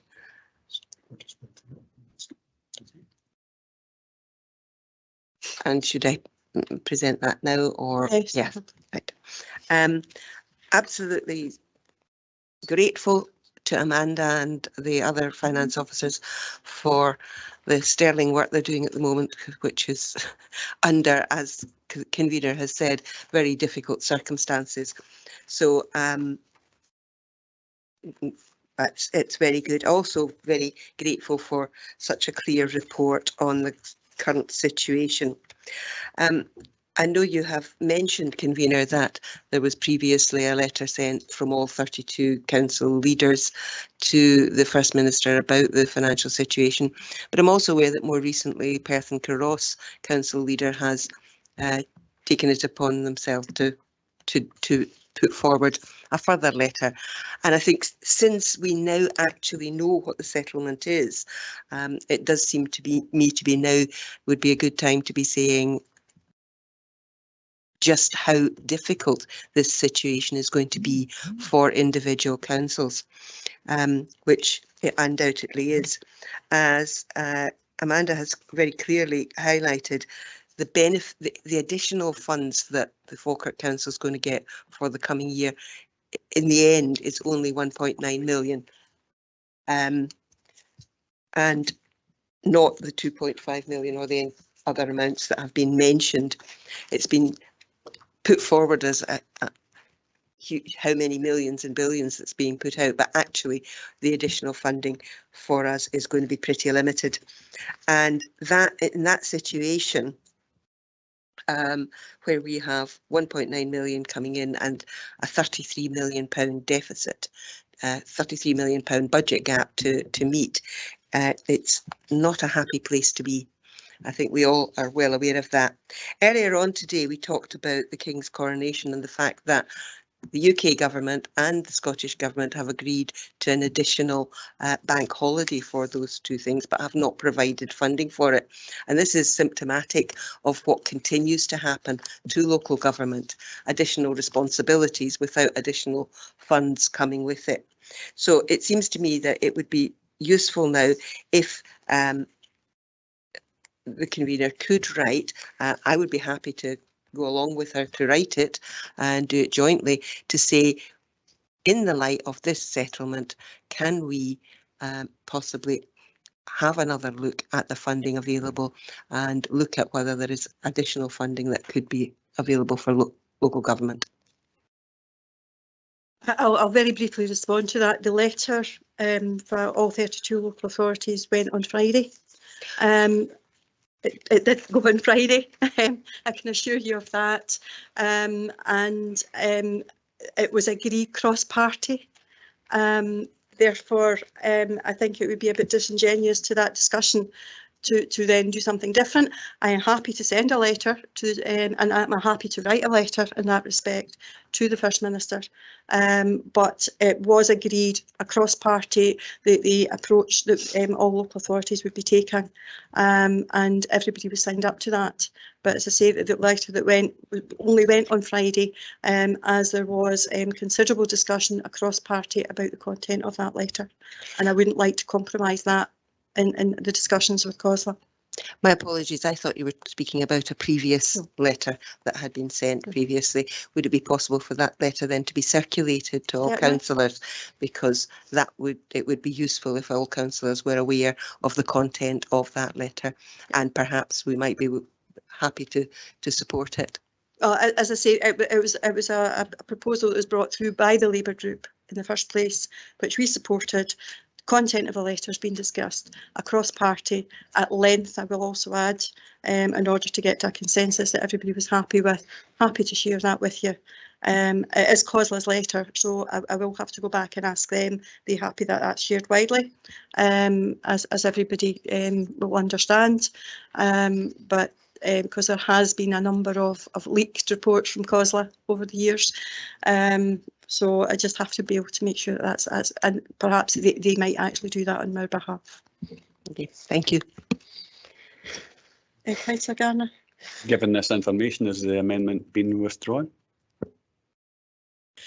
I think as the convener has accepted, it's still worthy, I think, of sending further communication to ask again because there are particular issues that apply in the Falkirk Council area that might be worthy of highlighting. But again, I would say that COSLA is a negotiating body. They don't negotiate with individual local authorities. Councillor Spears. Thank you. Councillor Hannah, I'm sure that all the groups within the council will be happy to sign this letter. We'd obviously need to see the letter that COSLA sent. We were given assurances that COSLA would be working very hard on our behalf. What I would really like to know is, have they had any success or no success at all? Because if you look at the last paragraph on Appendix 1, it states from the letter from the Scottish Government, I have already taken the unprecedented step of making a statement to Parliament to reprioritise over 1.2 billion of funding. Who's he reprioritised that to? Is it to councils? Is it to whatever they get up to in the Scottish Parliament, whatever deeds they're doing at that particular month or year? But the real problem is here. The real problem is here in Falkirk, and you're quite right, Councillor Hannah. We can identify them better than anybody else, better than COSLA, and we should be putting our name to that letter to the First Minister, telling her that you have not only cut to the bone here, we are now having to amputate. Things are dire.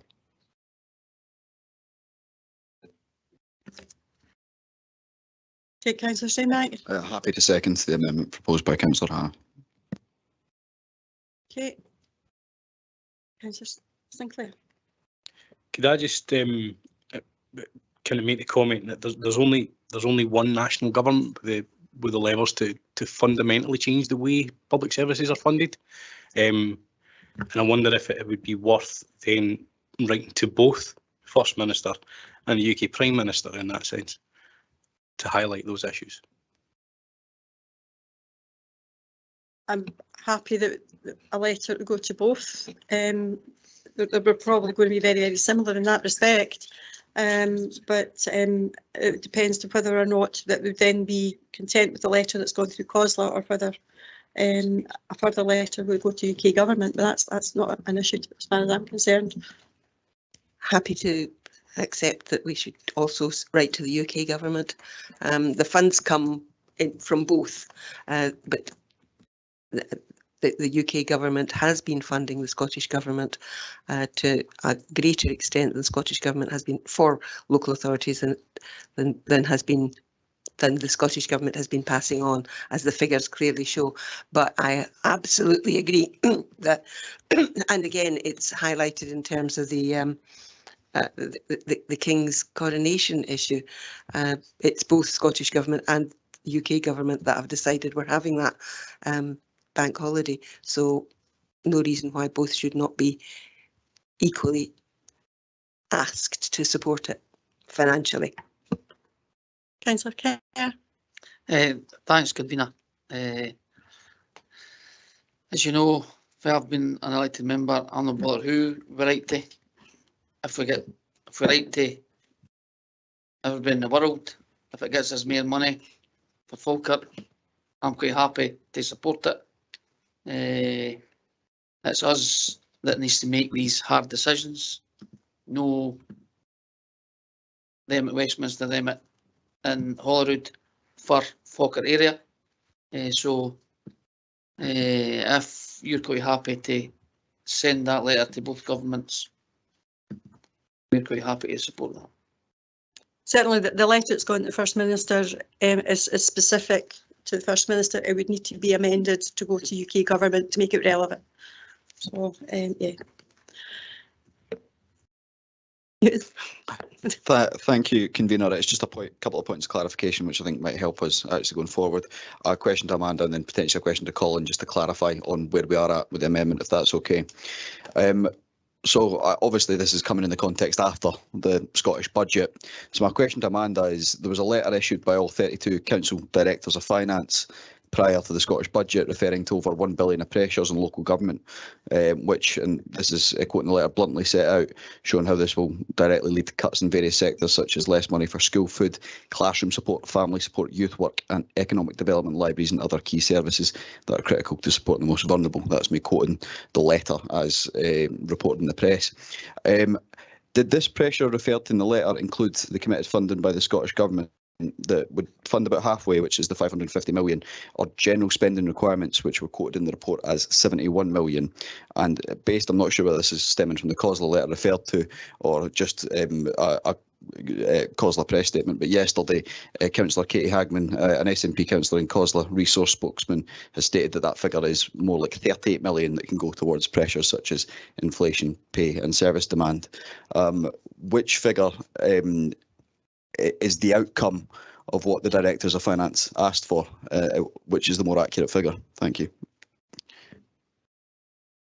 Amanda. Thank you, convener. I'm not sure I've quite picked up the question fully, but what I would say is that my understanding is that of the £550 additionality announced, approximately 72 million of that was actual sort of additional funding which wasn't related to a policy that had already been announced. So whilst the 550 was additional funding, some of the policies that is funding had already been announced previous to the budget. So approximately 71 million. There is some discussion going on with COSLA back and forward as part of this consultation period that I referred to earlier, that we've got up to the 27th of January, and that is looking at some adjustments within education, which would see potentially that 71 million reduce further to roughly about 38 million, but we're still working our way through that. No, thank you very much for that clarity, Amanda, and I do apologise for the confusing nature of my question. I think it's based on, I would say, the confusing state of affairs as COSLA have set out in relation to this finance. So thank you for all your hard work. And now my question is just to Colin. So I think based on the conversation, all groups seem to be agreed that if we add, for example, agrees that the Leader of the Council writes to First Minister and Prime Minister, that would be an acceptable compromise in this position. But it would just be good to get some clarity on how we can make that decision. At the moment, I think we still have the motion as originally moved, so that is simply to note the report. And we have the amendment moved from the Labour group, which is in the terms circulated. But I think we have the clear statement from the Labour group that they would be content to add into that in additionally writing to the Prime Minister. And I think not particularly on our local government settlement, because the UK government's not responsible for that, but on the broader funding which the UK government provides to the Scottish government, I think would be the UK Prime Minister's interest in that issue. So I think there would be two letters involved in that, if I'm understanding that correctly. And I think the question then are the movers of the motion, and so that's Councillors Meikle-John and Garner, content to adopt the amendment if it involves both the letter to the First Minister and the letter to the Prime Minister as described. Yes, providing that it is not going to compromise the work of COSLA, as there was an agreement made by all leaders, and that I would need to check. Mr Moody, I think you forgot to recognise the other groups as they were willing to sign that letter. Well, yes, I think that was noted, Councillor Spears, but at the moment the amendment is that the leader is asked to send the letter. And I think the question then, and thank you for raising that point, is that to change as well for all group leaders to be appended to the letters in plural? We want the message to come clearly from Falkirk District. And I think it would be better if it was signed by us all. And Councillor Kerr was very explicit that he would sign anything to try and get more money for this district, and that's commendable. Can I just say, I have no problem about accepting that it goes from all the leaders, and in some respects that may make it easier to clarify the distinction between the COSLA approach and this being a Falkirk Council approach.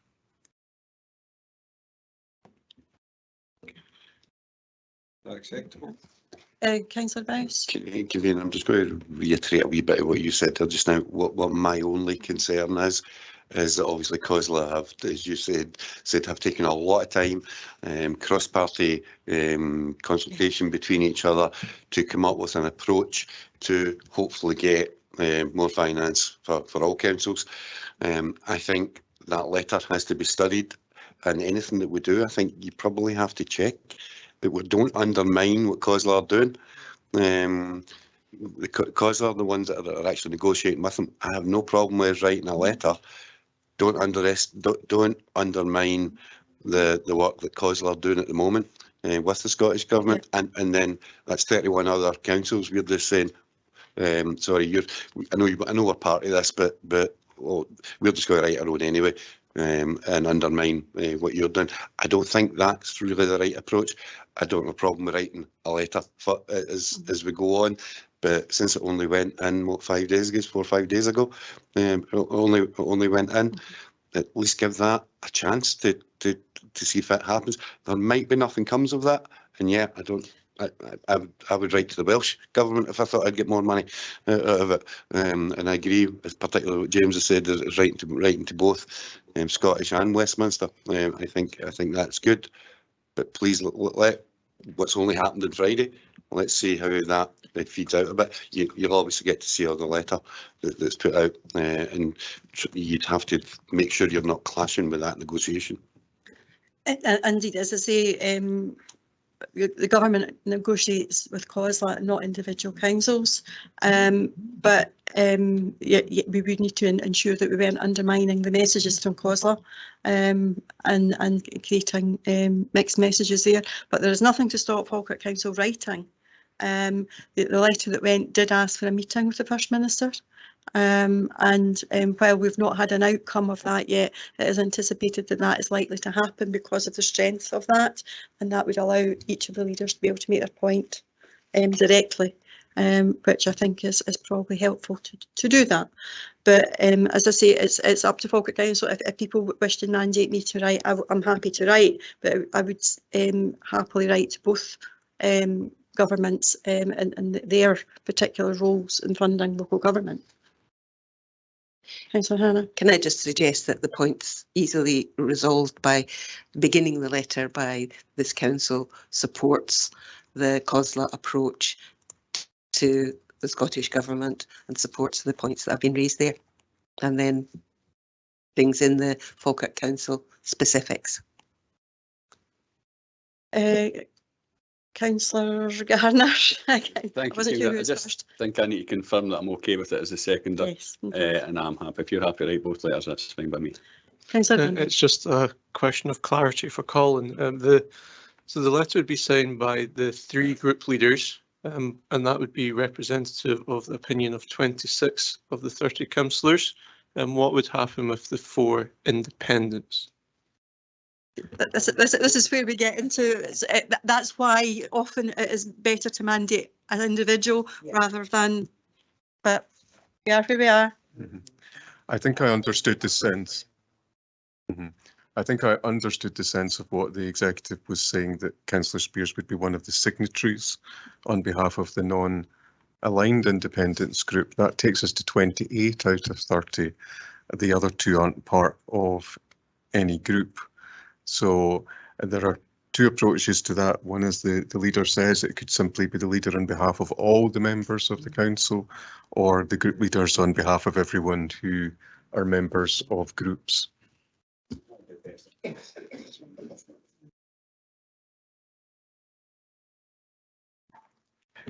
So, so if I could simplify it, leader or leaders in the plural.